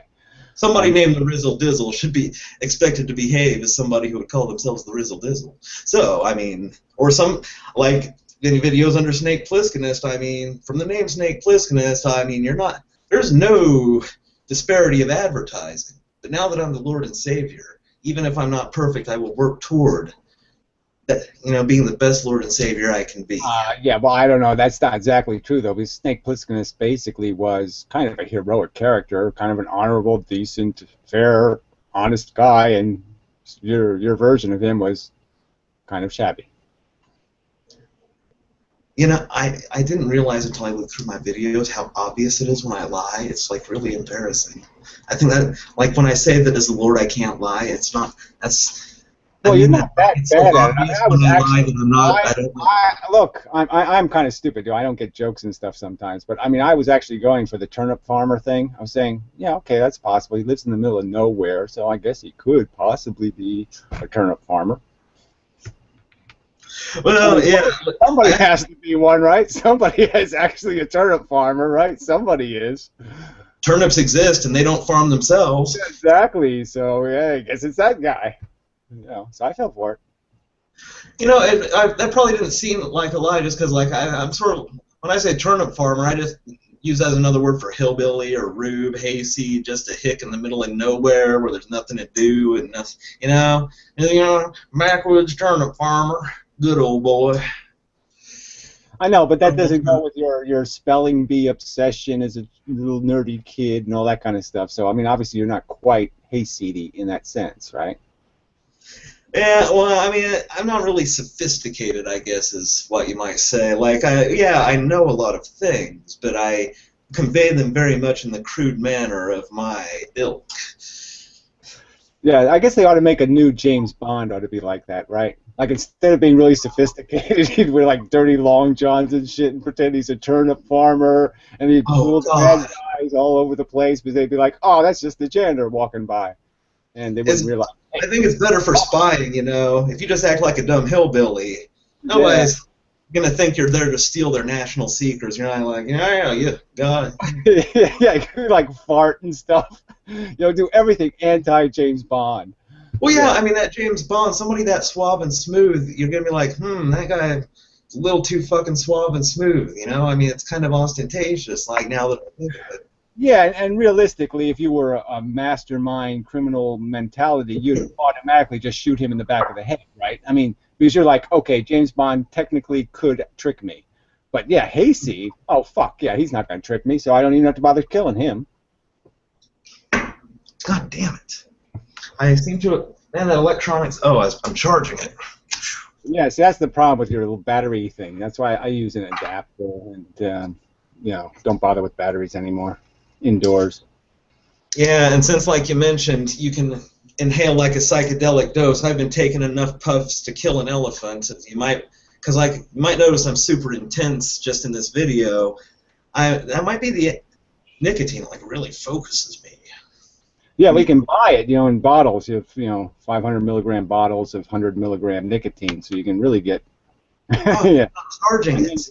And then you just, I just add it. I just add a little bit of juice, and up the dose. And my lungs do seem to be working better. I mean, I'm sure the e-cig is killing me in novel ways other than tar, but man, my lungs, their function has improved. Like my sprinting and long distance running, by like 30% maybe already.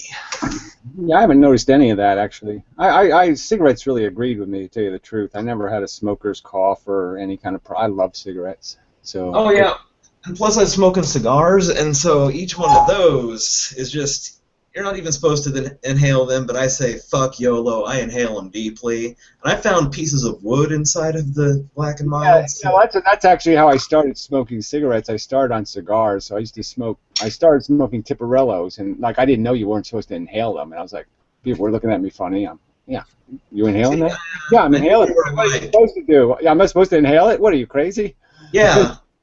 You only live once, I mean, really. Yeah, what the fuck? I mean, why waste? Drink deep from the cup of life, my friend. Don't just take a sip and, like, choke on it. Like, drink deep.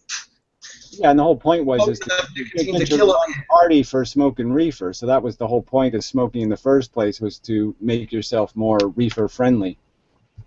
I really like the cigars because, like, I like to overdo things in a cigar. I mean, it's just so much more nicotine, especially when you're like sucking that shit down. And then, I don't know, I think it looks cooler, by the way. Just to smoke a cigar, you can point it like a little wand. Keeps your hands busy as you talk. Yeah, well, it has a better color, obviously. More of a manly color. Poo color. But yeah, I have to agree. I did like smoking cigars. It's just they smell. I don't like the smell of cigars. I don't mind the taste of them, but I didn't like the smell of them. Yeah, they have kind of a chocolatey taste that's pleasant. Vaguely chocolatey. I mean, don't you think chocolatey? Well, everything, I suppose, that has a little bit of a... I mean, you can almost say, oh, this tastes a little bit chocolatey. Yeah, okay, maybe. I guess I just don't know chocolate very well, so I guess I can't say. Everything could be just... It's like that chicken thing, you know what I mean? Everything tastes like chicken. Well, everything, You like chocolate, right? I'm not sure. I mean, I really... I like chocolate. I used to eat... when I ate ice cream, I liked chocolate ice cream, so if that was chocolate, then yeah, I like chocolate. But chocolate has a lot of shapes and forms, and yeah, so I'm not sure I like chocolate generically. Well, I mean, I don't count white chocolate, of course, because that tastes like cheese. Yeah, that's like yogurt or something. That's not even chocolate. It shouldn't call itself chocolate. It's no. Right. It's such a fucking lie. You're right. They just lied to you overtly. It's like, this weird solid cheese. What the fuck? Yeah, that made me angry. It's very badly misleading. Yeah, it's like calling a potato chip a Frito or something. I mean, what the fuck is that?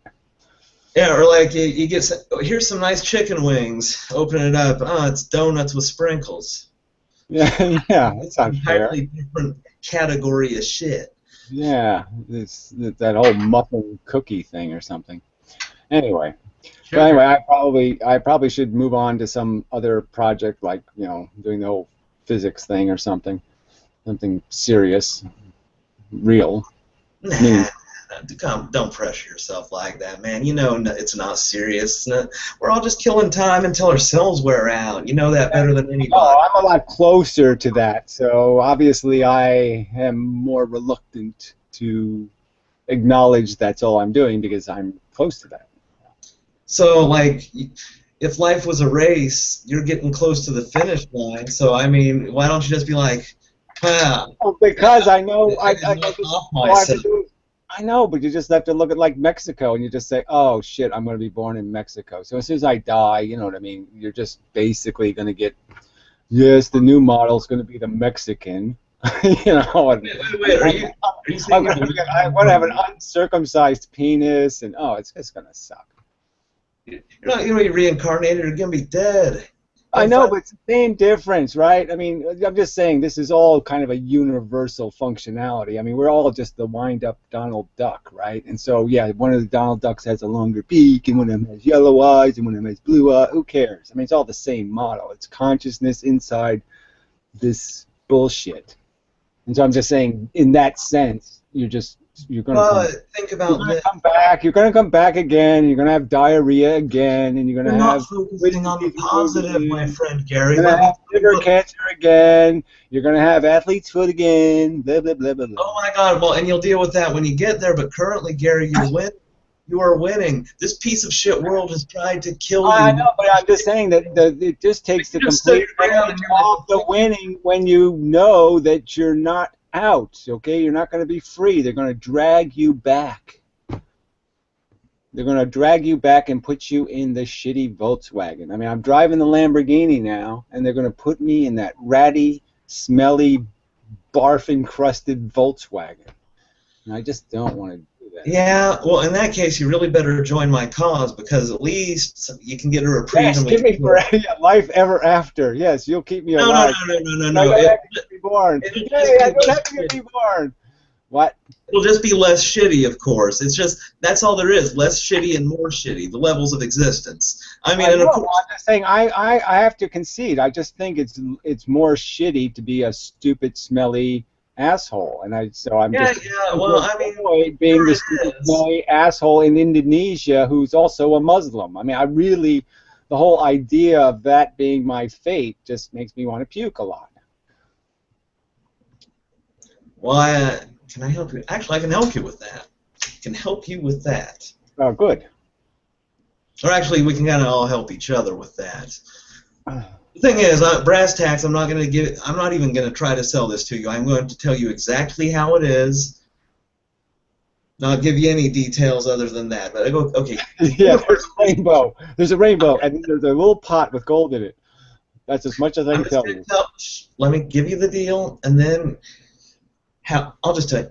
The Give it a universe shot. is a simulation within a simulation within a simulation, stemming from an original universe that may or may not be a simulation. Nobody really knows. Shh, no details. So, well, we have a choice coming up. That's what the G versus E is, really. We can either go up a level of simulation, or actually a couple to the source, a couple levels, you know. Or we can burrow down further into the simulation, which will be even worse about the shit in this life. Because when we go deeper into the simulation, we take with us the grudges and prejudices from the one that we're currently in. Ideally, what we would like to do is wake up from this level of existence and return to the that we came from. No details on that either. But, you know, it's nice for a time before we want to create some more existence to live as individuals instead of as one single being. And that's that. So, given all of this, don't you think that you want to move up away from the mucky muck that makes this existence just like so shitty in so many ways, needlessly, pointlessly, every minute of every day? I mean, I'm not even going to sell you how. I'm saying it will be better. All that shit that you hate about this, it's an aspect of this simulated reality born from the previous experiences in the reality before this. Now, the standard model. How does that account for like evolution and the fact that most of the mammal brains aren't doing this human thing? They're doing the outside in the rain thing. And let me answer your question with a question. What part of I'm not going to fill in any details about? I know. well, I'm just saying. I felt that I stated that as perspective. I don't think it's a detail. I think it's kind of like the. I mean, that's actually quite a detail. I mean, wait. I'll tell you what, Bendham. I'll tell you what. You think about. I'll give you one good, solid explanation of one aspect of one thing. But you got to think about which one you're going to have. Because I'll give you, Gary, my friend, one good, solid description of one thing. So just think about it, what you want me to describe, because you're only going to get the one. A blessing from your Lord, if you will. One thing. But other than that, I'm not going to sell shit to anybody. The Lord is above convincing people, you know, spouting bullshit. So just think about it. Well, I'm just saying that we've already sort of agreed that this is just this mechanical machine, and you're just roboting your way through stupid gameplay. So how does the gameplay get better? That is the thing. It is a game, but as part of the game, you have to believe it's serious. That's part of the game. But once you realize that wake up from that, it's like in a dream. Like you're in a dream and you're fighting. When you feel all terrified. But once you wake up, would you stick a glib suppository up your ass? I mean, and you're just back to the glib thing. You know, okay, I'll just pretend it doesn't matter. I don't really appreciate you just. You glib and yada yada. It's terribly disingenuous. It really I know that's like the Krypton word. No, Gary. If you don't want to say things that are honest, if you don't want to be sincere, why don't you just take a moment? There's no problem with that. But don't you start spouting shit at me to deflect. You take a moment. I'll give it to you because I'm the Lord. Okay? But you do not fucking bullshit the Lord. Yeah, the Lord is a scaredy. The Lord is a scaredy cat, a scaredy of the glib word. Yes, I accuse you of glibbery. Well, hey man, I can't compel you to do what you know is right. I'm not the kind of Lord that not only can't I compel you, but I mean. No, well, look, I'm just saying that what we're arguing about is whether I should skip to the finish line with some delusion that it's all going to be okay when I know it's not going to be okay, and just do it just because, well, it's easier. Seems like what you're doing is easiest. Well, I think it's harder. I think it's like flying to the moon and such, and the whole Kennedy speech. And we're doing it not because it's easy, but because it's hard. Because we're tough humans and we can do tough things. And so, yeah, I think I'm being all very macho and facing the brutal fact that, holy shit, I'm fucked even if I win. I will take that as a question, and then I will give the answer to give you just for this. Okay. if you're God, what do you do? Details about God, not going to give those. But if you're God, you have all of the knowledge. You really know everything, but it's because you're a composite of a great number of living entities who have all come to an understanding, many minds coming into a supermind. Well, what do you do then? Like, if you're comprised entirely of relational beings that, have interpersonal relationships, act as individuals, have passions that they pursue, etc., what do you do when all those goals are fulfilled? Like what you were saying, Gary. You flood the earth and kill everyone, except for Noah the drunk. So what are you going to do, Gary, once you get to heaven, everything's copacetic? What are you I'm going to try to buy a Homer Simpson suit, and then I'm going to go in the time machine, and I'll go back to where the first paramecium, like... Why don't you answer me seriously? I'm saying there's nothing you can do about you can't break you can't go back and fix it. So you have to fix it by evolving it into something that can appreciate there's nothing to be gained by torturing sentient organisms playing a game for which there's no actual way to win.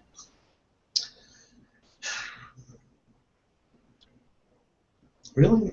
Well, that's interesting. Okay. Yeah, well, I mean, I can only walk the road that says this is the road to some kind of hope about getting something accomplished that might mean something, and all the other roads basically say wasting your goddamn time, jerking off.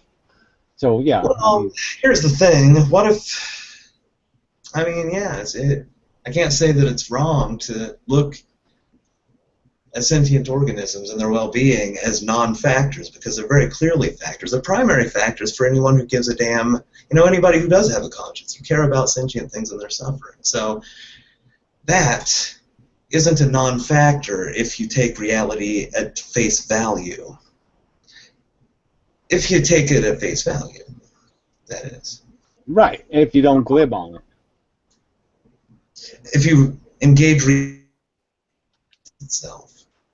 But then again, look, if you don't ego you really have a simulation, an immersion game, wouldn't you have something like that in your fully immersive game? Something that, how can you disagree with it? Because if you think the reality is real, you engage it as like, how do you even know these sentient organisms exist, Gary?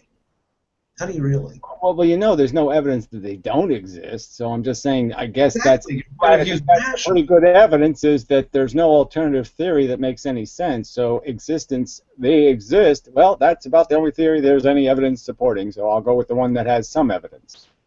Precisely. And if you're playing a video game like, say, The Sims, those Sims, they always act like their reality isn't goofy in a number of respects because it's part of the aspect of being a Sim. Similarly, in this reality, you have no reason to doubt any of that stuff. Otherwise, it wouldn't be a very good simulation. It'd be fairly pointless if you didn't have a factor that made you take it seriously, and it had every appearance of being on the level. Right? If you really wanted a good game and you had godlike powers, I think you would make a game that would have those aspects. Well, I'd certainly make a game that had more penis in it than Sims. So yeah, I'm just saying that I don't get the whole Sims thing. To tell you the truth, I never really got it. It's really dull. Yeah, it's like way too much work. What do you mean? I have to build my own house. I have to build. I know. It's like, oh my God, even my own life is too much for me. Like in terms of the tedious. Why do I want a second one of those? Jesus fucking Christ, the one I have bores the shit out of me. Yeah, I just never got it. It was just way too much. I know. Like playing Madden football or something. What do you mean? I have to spend 3 hours decorating my uniform with the appropriate whatever? I will admit, I got on SimCity, and man, I made at least one really good city that I'm like, done with this forever. But man, I wrecked it in so many ways. Like, it's really a lot of fun to like really fuck with the citizens, screw them with their taxes and shit. Well, watch them move out of the city, and then I'll be like, well, maybe you'll move back with 0 taxes now. Yeah, wow, that's like having the cheat code in some games, right? The game's worth playing if you have all the cheat codes, but if you don't have any cheat codes, it's like, fuck this, this is a waste of time. I've never used cheat codes. I don't even know where you'd find them. Oh, well, yeah. Not much of a gamer.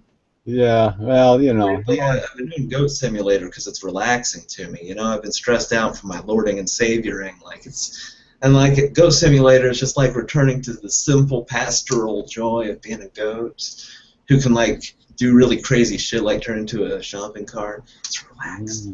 Okay. Well, yeah, I'll have to take your word for it. Yeah, I don't. You know, I'm doing reality, so yeah, I don't spend too much time in the, you know. Well, this is no more real than Goat Simulator. It's just a little bit better of a simulation. Well, this is more of a challenge. So I mean, this is more like, you know, intellectual gameplay. You know, you do have to like, oh, what did he just say? The appropriate response is, you know, so it's kind of like Jeopardy a little bit. A little bit. There are a lot of people who are sort of like filler people. People who like let's say you are Truman in the Truman Show. What if you were Truman and you went and you just randomly talked to people who were extras? Like if you really talked to them for a while and listened to them, you get that sense, because they'd be like, they wouldn't never expect you to talk to them if you're Truman in the Truman Show. So they'd be like, making up, I'm from Boise, Illinois, I just recently moved here, right? If you really talk to people, you can figure out there's actually a lot of people who are kind of like extras, filler, you know, scenery. Well, I think all of them are, actually. No, I'm sorry. I mean, people worry about silly things like whether their wallpaper matches their floor tiles. I mean, these people can't be real, can they? I mean, the stuff people are worried about just seems so. Oh, how could you even waste time? I'm going to tell you, I know this, I don't want to come off as overbearing here, but in Mendham, you know that there's something about me that's very real. You might disagree with me, you might think I'm glib, you might not, you know, but you know that I'm real. I may be crazy, I may be stupid, I probably have VD from some Twitter whores, that's very likely, but I am the genuine article. Maybe a little over the top at times, but I am an actual factual person with a soul in a metaphorical sense, because, you know, obviously. Well, I'm just saying, I've conceded that point. That's why I'm here, is that you were an asshole, you know, before, and you were drawn to me because, what, are you going to talk to me? Now you're this idea of I'm going to project something more better. I mean, just saying, I mean, the concession you've made, essentially saying that, yeah, I'm better than being, you know, a huckleberry for their entertainment. I mean, being eye candy for, you know, drooling NASCAR fans, you know, that's not what you had as your ambition in life, right? I mean, you're like, hey, wait a minute, that's not what I wanted to be. Are you saying that I am? That's well, I'm just saying that you were eye candy for NASCAR fans. You know, you were just like, oh, look, we can win. Losers, liars, creeps can win. That's kind of what you were projecting before. Where well, now the thing is, it's not a matter of projecting so much as it doesn't take that much work to really clean yourself up a little bit and play a little bit of this I'm going to be a human game. So you're doing this I'm going to be a better human thing. I have power, I'm going to exercise it. See, that's a much better attitude than, you know, sitting on your magic wand and seeing how far you can shove it up your ass. It's true, it's true. I had a power I didn't suspect. It's actually my sincerity. I never thought of that as a power. But, you know, I'm not, like, I always thought I was a very terrible person, but a very sincere person. That's why people love me, despite me being so very unlovable and being so abrasive and being an outright asshole, because people, they just give me a big break because they can sense somehow that I am just I have issues and it makes me a total shithead. But underneath all that, I am a decent person and I will eventually. You know, and of course I don't like to say it. I can't say I was that optimistic, but yeah, okay, maybe, possibly. Maybe you're sincere, but I'm not entirely sure that you're there yet. Well, that's the thing. I got to work on the power. The power. And it's a lot of prancing, too. You have to, a lot of my Jesus-ing is actually a language that's in that empathy system. It's like an unlock code that makes people forget the bullshit that they've been fed. But it's a lot like prancing around. It's really goofy. I'd love to meet you in person, and, you know, if you have any bullshit that somebody's put in your head, I could just, you know, remove that for you. My power is the Lord. But it is a very in-person thing. That's why your Lord is your personal Lord and Savior. Yeah, right. But laying on the hands and such. Oh, I see. You don't really seem to be suffering from any bullshit delusions, though. I mean, you have some real personal pessimism, but nobody's fed it to you. You have come to conclusions on your own, my friend. You're not programmed at all, honestly, in my opinion. And that's a good thing. It doesn't mean you're right, but at least you're wrong on your own terms because you've thought them out on your own. Well, I guess that's the part. I've been programmed. Somehow I end up programmed to detect programming. So my whole life I've been very self-conscious about my own programming, so I've been very skeptical of my own motives, and so it's made me kind of neurotic. Because obviously then you end up kind of... Yeah, it's a feedback loop. So you can't really help being schizophrenic when you finally go through this, because you're basically dividing yourself up into, the different, my stomach and my penis and my selfishness and my ego, and you're just basically saying, okay, these are the things that are motivating me, and none of them have any credibility whatsoever. They're all assholes, and the only one that has any brains is this program that's saying, hey, those are programs. But I'm just saying it does. You do pay a price for it. I'm just saying that I wish I had started later in life, this whole awareness thing. I mean, I wish I had found out that people are assholes after I was, Well, the thing is, I mean, you say people are assholes, people say you're assholes. Why don't we just stipulate we're all assholes, get cancels, take it right off the table? I know, but there's a difference, because I'm not the one torturing animals, and I'm not the one believing in fairy tales and building a whole edifice, a whole giant civilization built on preposterous lies like capitalism and Jesus. I mean, that is just such failure. Yeah, but if you're the one with the awareness, then you really have the responsibility, because assholes go asshole, man. That is their thing. That is how they roll. Well, I'm just saying, if it was inconsequential, then I could just say it doesn't matter. But it's like the three-legged dog. It matters. Hey, the dog's got 3 legs. Why does it have 3 legs? Well, I guess something ate its fucking leg off. That's not good. If it really matters, then you're going to have to do the most difficult thing of all, I mean, even though you know that you are a better person than them, you're not the one torturing those. In addition to that, the world is so unfair, my friend. In addition to that, you got to pretend like you're not better. That's what you got to do. If you really care, you'll do it, because that's what it takes to accomplish. To enjoy winning is all I'm saying. So that doesn't do me any good. It's like if you, I could almost think that if you won the Olympics, right, in some stupid event, that you might even start thinking about all the guys who lost, and you might even say, gee, he would have made much more out of it, right? I mean, me winning a gold medal is kind of bullshit, because I'm just going to get laid and, waste it.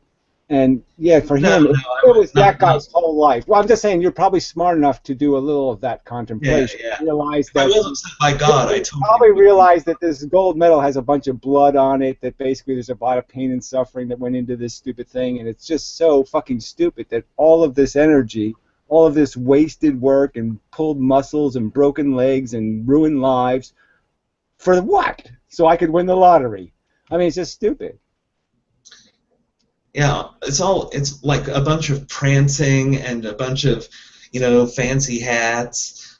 That's what it's, all this suffering, like needless, pointless suffering. So a few people could prance around saying, look at how cool, and da-da-da-da-da, look at our symbols of status and power, look at our trappings of how highfalutin. Well, I'm just saying that every billionaire is made out of that, right? Donald Trump is sitting around going, hey, I'm a great guy, I'm doing good, I'm fantastic, I make jobs, I do all this shit. That's really crushing human beings.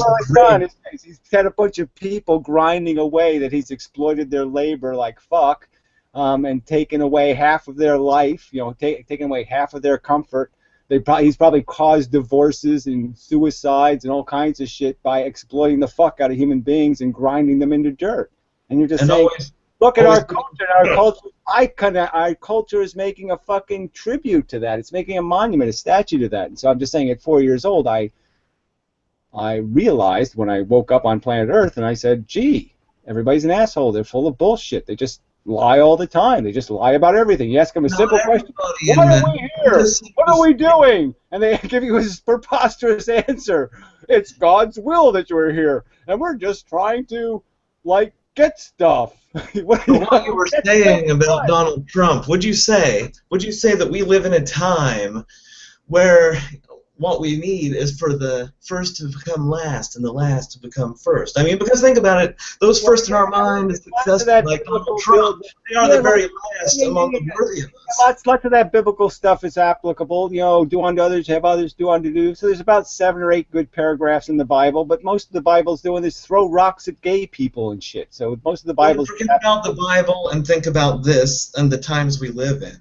Think about what you just said, that we give such accolades and love to those who have the flashy symbols of power, but really, to be successful in this world, you do have to be a psychopath. You do have to truly not give a shit about anything but getting yours. Yeah, you got to be worse than a serial killer. You're worse than a serial killer, and I'm just saying that's how upside down people's understanding of reality is, and that's why I'm arguing with you that every opportunity we have to tell the assholes they're assholes, that they're respecting and loving bullshit, that they're eating sewage and they're feeding it to their goddamn kids, they got to quit making icons and ambition out of these insanely stupid propositions like lotteries and gambling and all this other bullshit that is not a winning game. It's a fucking, you're guaranteed to create more losers than winners. It's stupid. Stop doing it.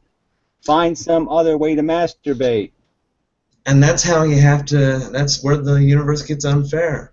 Because not only do they not realize it and you have to tell them, but you can't even just tell them directly. Nah, the universe exactly, that's my whole point. You gotta go out of them. Exactly. You gotta mug them, punch them in the face a few times, get their goddamn attention, and then rape them, physically rape them with the truth suppository. You have to shove Gary up their ass enough time for them to realize that I have to pay attention to this guy because he has the uncle stick.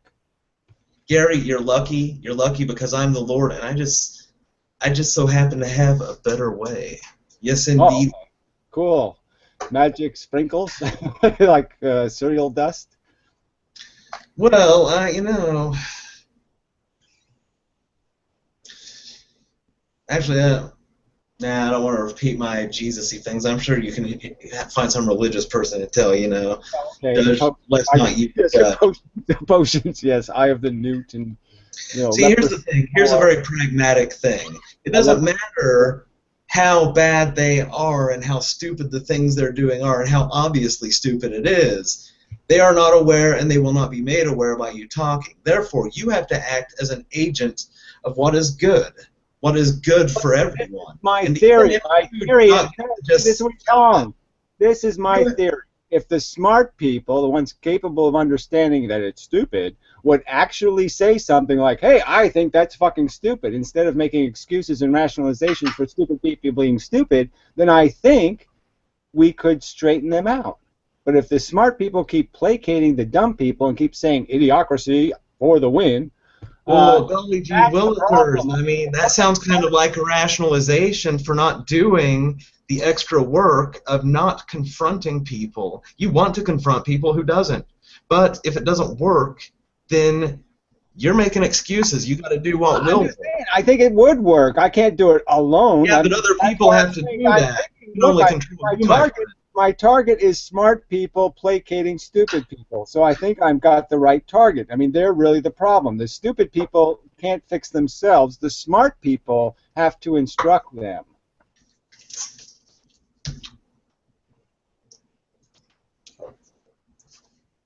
And I'm just saying the smart people are too lazy and too busy playing, you know, Grand Theft Auto. I mean, that's the dismal truth. The smart people are just too distracted by their own, I'm super smart and cool. They're too caught up in their ego crap to realize they have work to do here.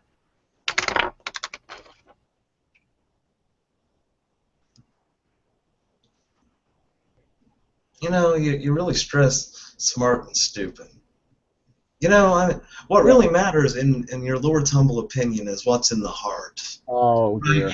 Okay, so if they're stupid, but they have it's a muscle full of blood and shit, okay? Gary, if somebody is stupid but they have a good heart, then you can get them to move in the right direction using the common language of the heart. If they have a good heart, you can speak to that. And that maybe that's why your Lord thinks it's so important. Because you have so I disagree with your premise in the first place. I don't think there is a good heart, actually. I think we're all, even me, okay, I haven't fixed my heart. My heart is still an egocentric, vain, selfish cunt.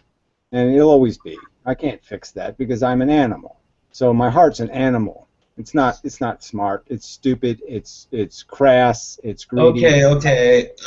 Wrong metaphor. When I say a good heart, what I mean is a sense, a conscience, and also this right here, the anterior and posterior, what do you call it, insular cortex, the empathy centers of the brain. I know, but aren't those developed by intelligence? That's my argument. You have to be smart to understand obligations. You have to be smart to understand responsibilities. You have to be smart to do all that kind of crap. So it's really about being smart. Exactly, but if you're not smart, it's not about feeling your way through life. It's about thinking your way through life. And I'm basically saying that you're not going to have any genuine, useful, or accurate empathy if you're stupid. Because if you're stupid, then you'll sit there and say, you'll be goo-gooing to a baby at the same time you're eating a hot dog. I mean, like, that makes some sort of sense. Like, baby deserves goo-goo, and pig, fully grown sentient pig, deserves to have its fucking neck ripped open until it bleeds out. I mean, I'm just saying that the illogic is so obvious that you can't say that person is smart. Okay, but Gary, then you have to. What advice do you give to the stupid people? Do you just tell them to kill themselves? No, I don't give them any advice. I'm saying the smart people should pick up the hammer of wisdom, and they should bash the dumb people's brains in with it. I mean, they should fucking rape them with the goddamn truth as hard as possible. Rape the dumb people. Rape them hard. Call them what they are, dumb motherfuckers. Let's not call them Muslims anymore. Let's just call them the dumb motherfuckers over in the Middle East. So let's just get rid of Muslim and just say dumb motherfucker. And then for Christian, we can say stupid cunt. And let's just call them what they are. Quit playing games like they're really human when they're really just dumb motherfucking less than chimpanzees. Even chimpanzees are smarter than most human beings because chimpanzees aren't smart enough to invent alcoholism and, gambling and... well, they do molest their children. And sometimes the intelligence isn't really much of a factor. I mean, like, really, intelligence, what's it good for? Any dumb jackass can be super. Well, I'm just saying that I think intelligence can make you understand. I mean, it doesn't. Well, how much intelligence does it really take to recognize that a 1-month-old human baby? It doesn't matter how much it takes. If you don't have it, you don't have it. 5-year-old pig. I'm just saying that you don't need much brains to be able to recognize that the brain is where the feelings are. Well, it's really terrible that it doesn't take much, but if people have even less, there's the reality, and you have to deal with it if you really care about it. I'm dealing with it by saying the smart people have to fix the dumb people. Is that something wrong with saying that the smart people have a responsibility to correct the dumb people, and you don't correct them by saying good job? That's not correcting them. Correcting them is saying you fail. You fail. Them to do the right thing. Like, if you know what is true, then why not speak to them so that they can see your sincerity and they can be led?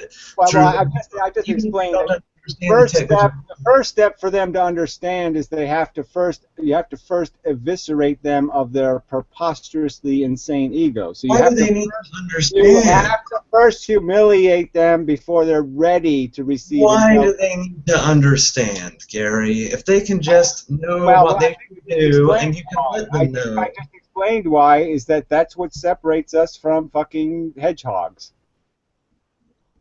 Well, I don't know. I mean, I don't get a lot of pride out of being separated from a hedgehog. I mean, hedgehogs are pretty cool. Why are you looking down on hedgehogs? They have very... You wouldn't think they were so fucking cool. I'm just saying, if hedgehogs were in charge, you wouldn't think they were all that goddamn cool. Well, I mean, they probably wouldn't have as much bureaucratic paperwork, so, I mean, they already got that going for them, so, well, I'm saying, but they'd be giant hedgehogs shitting on your head. You'd be fucking crawling. I do have some German DNA in me. Maybe I have some latent scat porn, predilection. There might be some positive to it. Count on that. On the bright side, my friend. You're saying I'm fighting the preposterous fight. I mean, that seems like the preposterous wishful thinking that you're going to end up having some fetish for hedgehog poo. I mean, please. I don't think that's a high probability. Well, you know, when you are the Lord and Savior of the human race, you got to have an optimistic, can-do attitude. Well, we know that that's already a broken piece of verbiage, right? Optimism, pessimism. This is kind of neither one of those things are the correct perspective, correct? Yeah, yeah. Technically. I mean, there's a lot of words I could use for, like, it's insanely ambitious, insane, full stop, delusionally grandiose. I mean, there are like a trillion things to describe the whole trying to become president, yada yada, save the world, etc. I mean, well, I'm just saying, though, if you only have one road that has the word rational on it, and the rest of the words have something like take a shit, I'm just saying that, you know, you have to take the road that's the only one that has the possibility of going somewhere productive. Productive's a good word. All you got to do is figure out if you know how things work in reality, and you know things that do work and things that don't work, and you want to accomplish something. Well, you shouldn't use things that are known not to work. So we're talking about. We're not in that circumstance where we have any choice. We don't have a choice, okay? This is like the Nazis have a bunch of Jews in the torture chamber, and they're making lampshades at them and doing all this kind of shit. And yeah, you're only like 5 guys with, so they think they have no like a wooden pop gun. You just have like a wooden pop gun. There's always a third option. It's not always. It shoots out on a string, and it only shoots us 4 feet because it's on a string. And so yeah, you don't have much hope of winning, but you're still gonna fight, fucker, because it's the only game in town.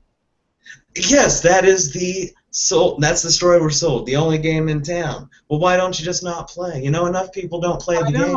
We're back to glibbery again, because it matters. Because losing is not an option. That's why. Isn't it? No, because it's got failure.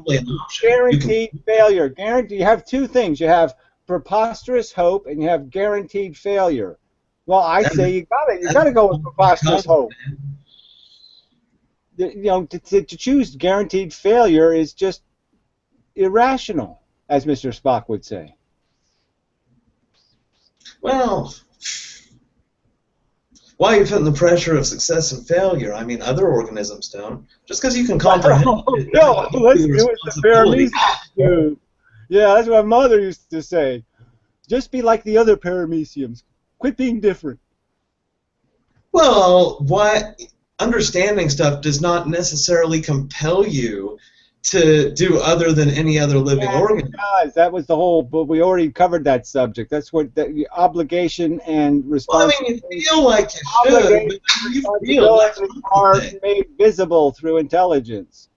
Well, no, you're like, I understand this, so I should like really like do something one way or another over this horrible thing about. But no, you actually don't have that responsibility.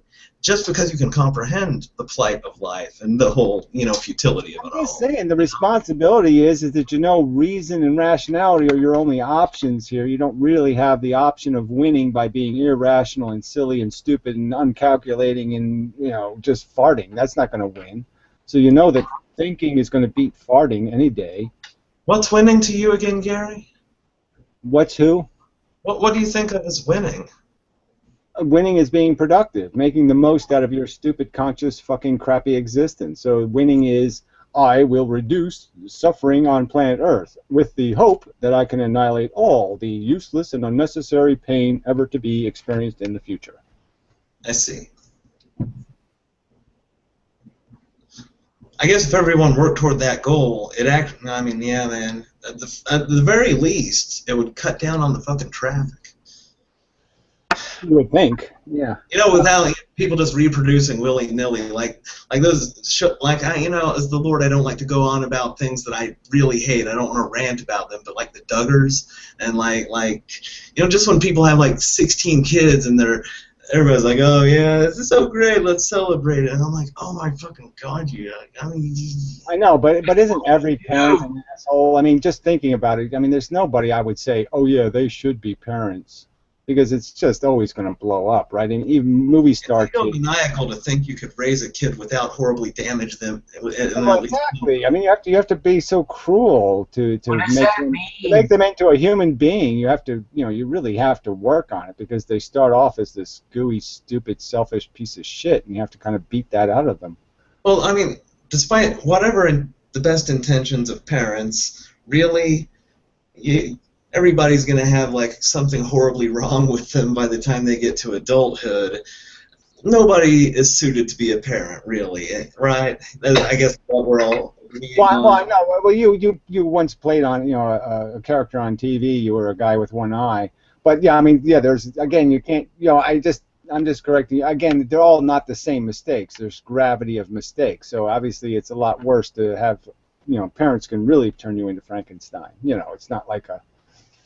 Well, I think it's just like if you look around the world and you see how many people, kind of botch the job of parenting, it's a little bit egomaniacal to say, well, you know what, I can go ahead and succeed at this. Yeah. Well, it's always coming from everyone always is fucking it up. Right.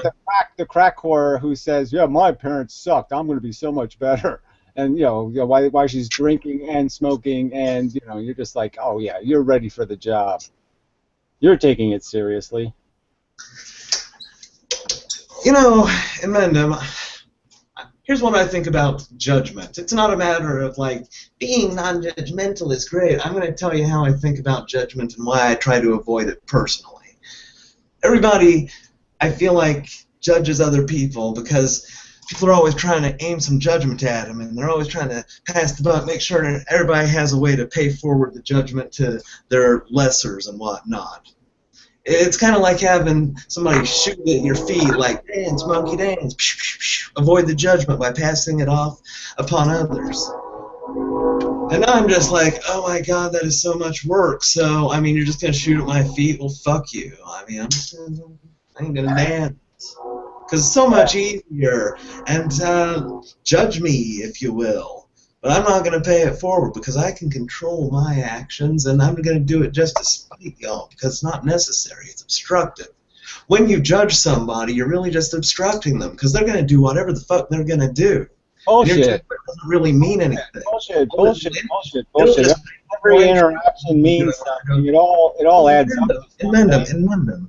If they're wrong, why don't you help them? I wouldn't be me if other people's action had no impact. I mean, quite obviously, I have been created by the environment. So I'm just saying the environment I create is going to change them. It's just a fact.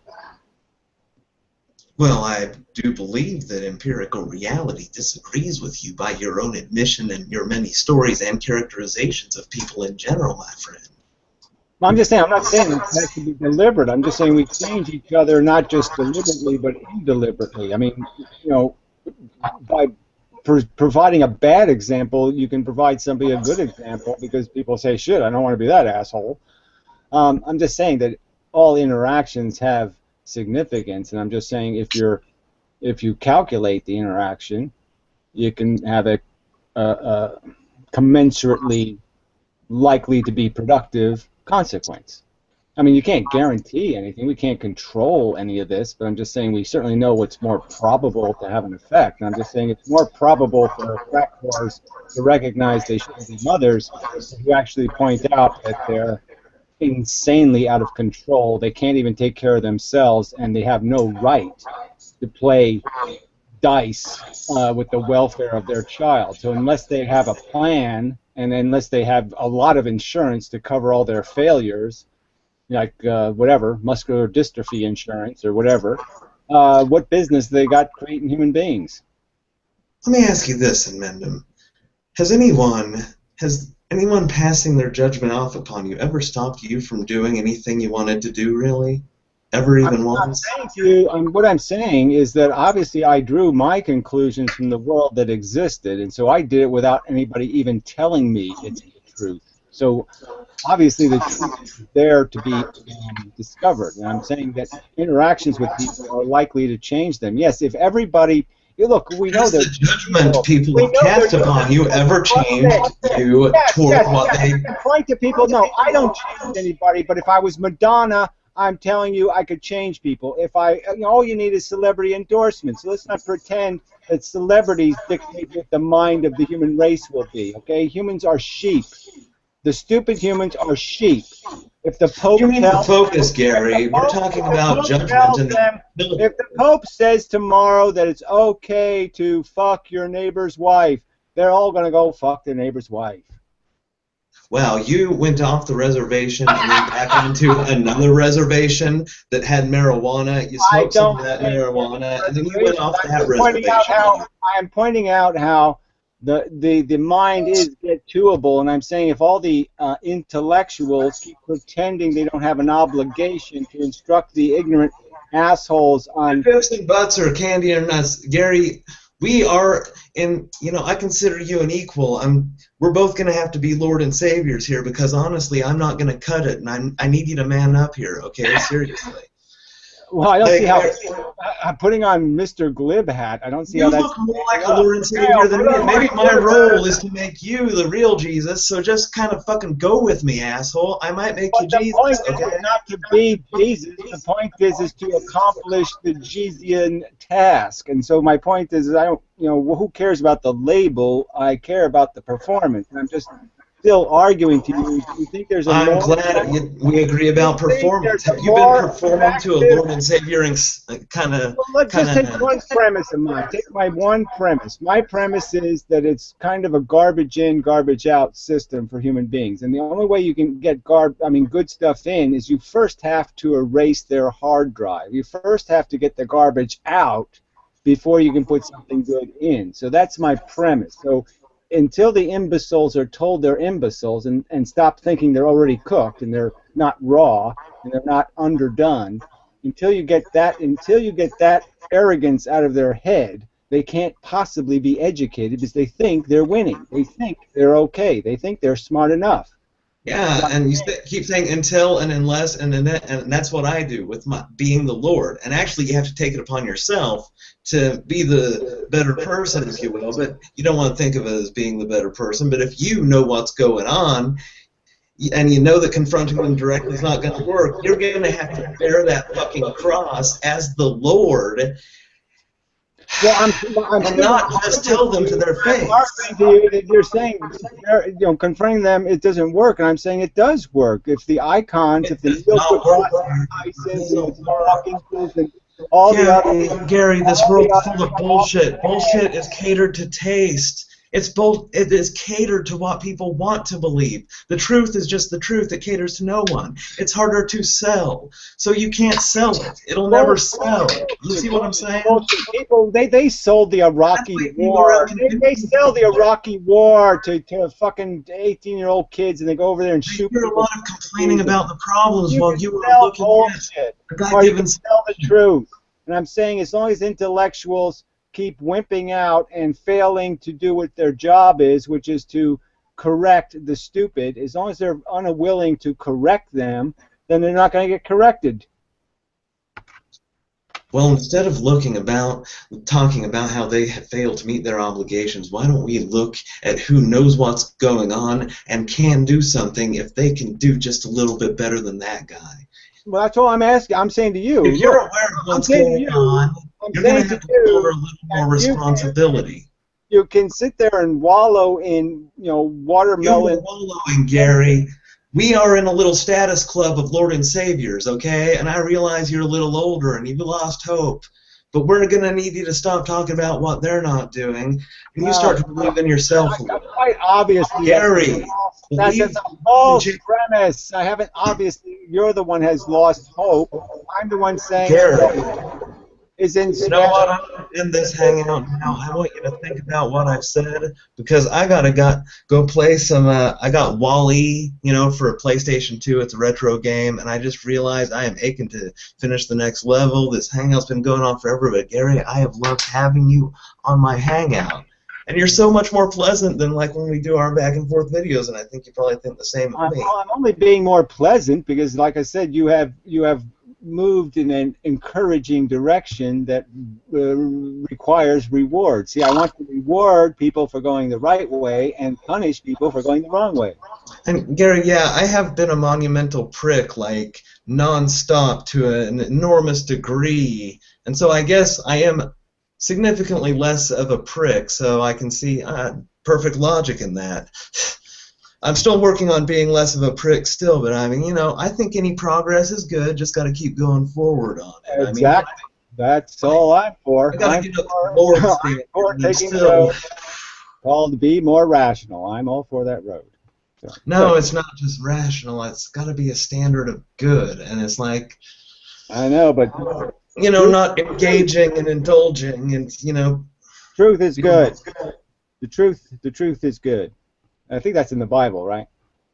The word is the truth, is the way, is the finish line. Oh man, it's really good, and it's like this guy begat this other guy, begetting. And That part is just terrible. Yeah, that whole Genesis thing. But it's funny at the end, right? I mean, the funny part where Noah's naked and drunk, and then God just sentences his son to damnation for seeing his 900-year-old penis. I mean, that part is hilarious. I only know the stuff that Jesus said. Oh, the Old Testament. You missed out on the funniest part of the Bible. You got to read the Old Testament. It's hilarious. If you find a dead bird on the road, you're supposed to give it to a homeless man because it's better to make him sick. Well, also, if he's homeless, he's more likely to be so hungry that he eats a bird. I mean, I'm just saying that isn't that so wonderfully godly that, well, yeah, it's better that the poor guy gets food poisoning. I mean, it's not like his burdens aren't already heavy enough. I mean, he's already got all kinds of fetters. Might as well give him some food poisoning, too. Well, like, there's always a risk of food poisoning when you're eating birds, but since you're not going to eat the bird and he would eat a bird if he found it, you may as well give it to him. God is not providing for him, so I'm just saying it seems kind of cruel. That's all I'm saying. It's literally the least you can do, but it is at least... It seems like it's kind of hilarious behavior for a God to suggest that we should give dead birds to homeless people. That's all. It just seems kind of funny to me. It is. Yeah. It is oddly specific advice. Like, make sure if you find a bird. If it's a squirrel, though, I don't know. Yeah, that's the other funny part, right? You do have to wonder why squirrels were off the menu. Maybe it's the desert thing, you know, not too many squirrels around. Well, like you find like a vulture, maybe. Of course, I wouldn't eat a vulture. Well, vulture's a bird, so you know, bats are birds. I guess it really is. That's a good thing about we're vultures, and that's what they're talking about. They do want to make those fuckers sick. Those assholes. Whales are fish, and bats are birds. The Bible's really up on all that biological stuff. God was really smart. Well, I mean, think about it, man. They don't know if they actually put the taxonomy in there, then scientists would later, ironically, not use that because it was in the Bible, which would then make it not correct. Yeah, but that's the irony, is that then science would be the Bible, so that would be, you know, if God actually told us the truth, like, yeah, there's little microbes on everything, so maybe you should wash your hands because there's microbes on everything. I'm sorry about the microbe thing. I wasn't thinking at the time, and I put them everywhere. But it would have been God to let us in on it. Side effect of all that? Like everybody has peanut allergies. It'd be nice if one of the thou shalts were like, thou shalt get the mold fungus and turn it into penicillin and it's a wonder drug. You know, it'd be nice if the Bible had Gary, now there's consequences to that. We got antibiotic resistance, which really we're still way better off, but we're eventually getting back to where we were, where we have nothing. I know, but they still work really well on some agents. Like I've had Lyme disease 9 times. You know, and it, you know, if it wasn't for antibiotics, my brain would have been completely killed by microbes by now. Gary, I am so glad you survived, but I would like to point out that since I've never had antibiotics in my life, you're contributing to that problem. And, you know, if I was a judgmental, petty type, I'd be like, why are you making these superbugs that can kill me, my friend, when I haven't contributed to the superbugs at all? No. It's not a human-to-human contagion, so there's no antibiotic resistance.